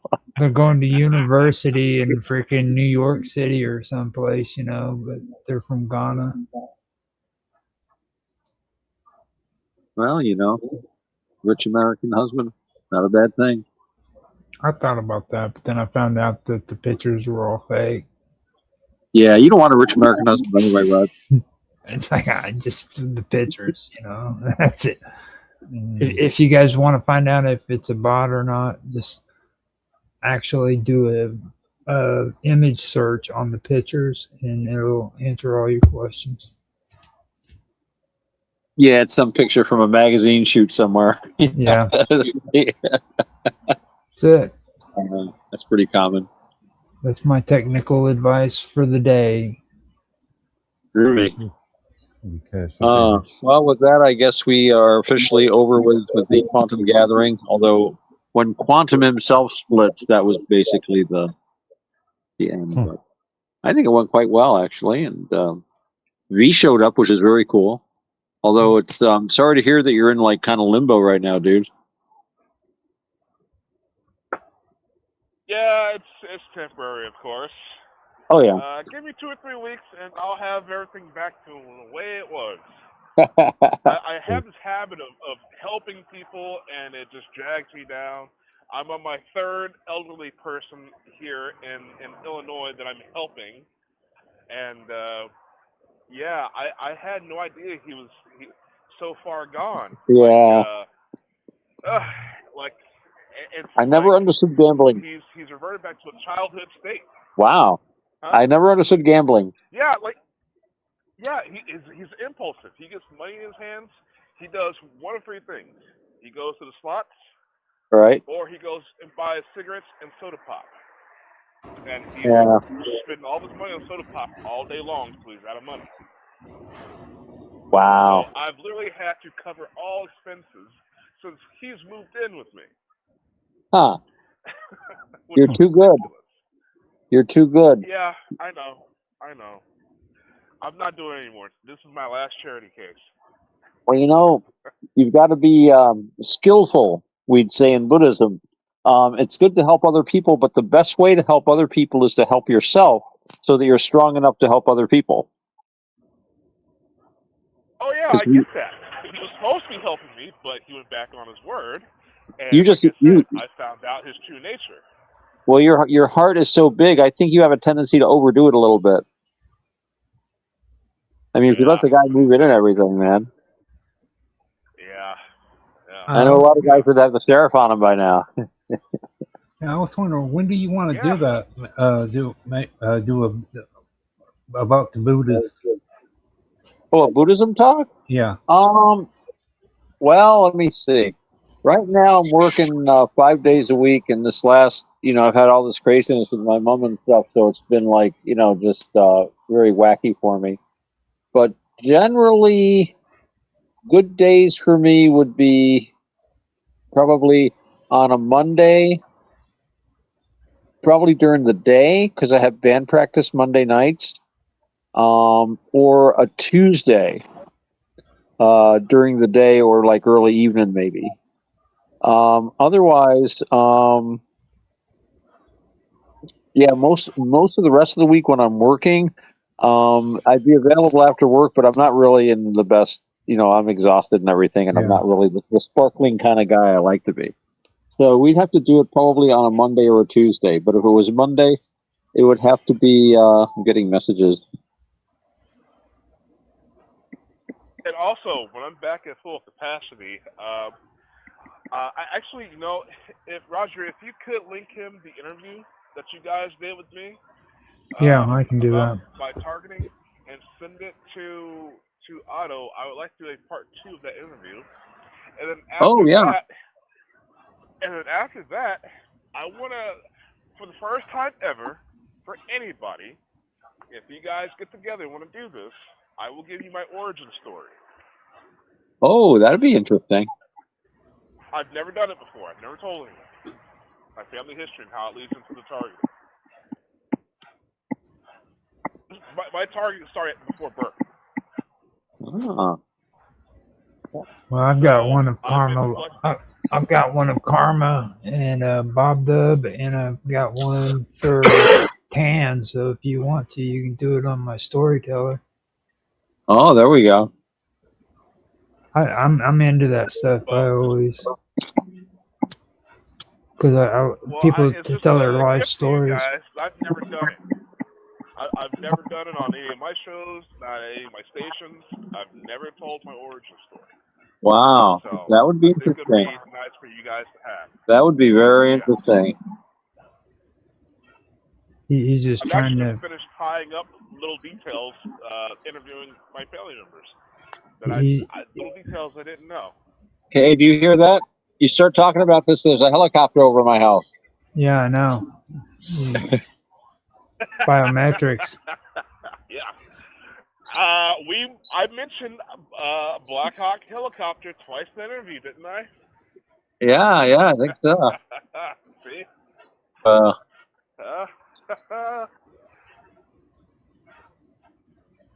But yeah, that's just throwing it out there for you guys. wow, that sounds like a good project. Like I say, right now until the summertime is over, most of my time I'll be able to spend doing anything will have to be on a Monday or Tuesday of some sort. Now, if you want me to help out with like the recording and stuff, Robert, I can do it better on a Tuesday. Tuesday? Yeah, because like I do the story reading with Bob Dub at 8:00 our time, and he's usually getting off work, and like he says he's tired because he does what is it? It's on Mondays when we used to do automatic pilot, right? No, we did it on Tuesdays. On Tuesdays, yeah. So I could actually, we could even think about doing automatic pilot again on Tuesdays. Okay. Was one of the reasons I took Tuesdays off to see if we could pull that off. Well, I mean, it's like I said. I mean, I didn't say indefinitely. Like anytime you're gonna do a show, send me a message and I'll set it all up and have it ready to go for you. You know, just let me know when you want to do it because I know you've been working all night. Yeah, well, I've had to kind of adjust to that, and I probably haven't really been in the best shape to do shows for a bit. But I'm getting my feet under me a little more.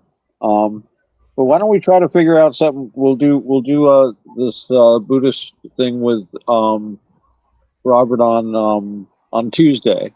Maybe this next Tuesday, if you guys are up for it. Now, be careful. Robert is a wild man. He's going to ask you the wild stuff.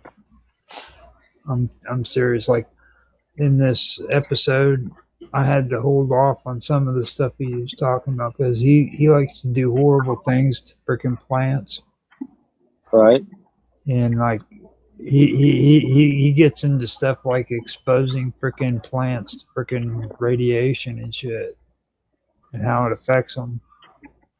Or like how would plants survive in freaking the ice age? Well, no, I mean he's like that. He gets into all this crazy stuff. Like dwarf trees. They got some dwarf trees that will actually grow in fruit during winter time. Well, the thing is that plants are very adaptable under a lot of these circumstances. I know. One of the things that I found interesting was that there are these guys that have this hang on, I'm getting messages here. But one of the things I found interesting was they had this theory that at one time the Earth had equal day and night, 12-hour days, 12 hours night. You probably heard of that. And the Earth was like at 90 degrees. It pointed straight up and down, basically. It was at a complete right angle to the plane of its revolution around the sun. And then it got tilted. The poles got tilted. So now we have like unequal day and night and stuff like that. The thing is this, a lot of plants have evolved to have unequal days and nights in the winter and summer. They wouldn't propagate otherwise. So if this all happened within like 10,000 years ago, there's no way the plants could have adapted in that short time. Yeah. He gets into stuff like that. Like, I mean, later on, I'm going to have to put up a talking points for him for his show so that we can discuss all that other stuff. But, like, I can't do that stuff on, like, gardening show. You know what I mean? Robert is crazy. I'm telling you, he's a wild man, dude. Wild man Hanson. He does, and this is gardening. This is about freaking vegetables and wildlife. Like whenever we were gardening, the horrible, horrible things he did to plants. I was telling Bob Dub that stuff before you got on here. Like, I felt bad whenever a plant was dying. I'd do my best when I was younger to try to save them. Robert finds out ways where he can kill them.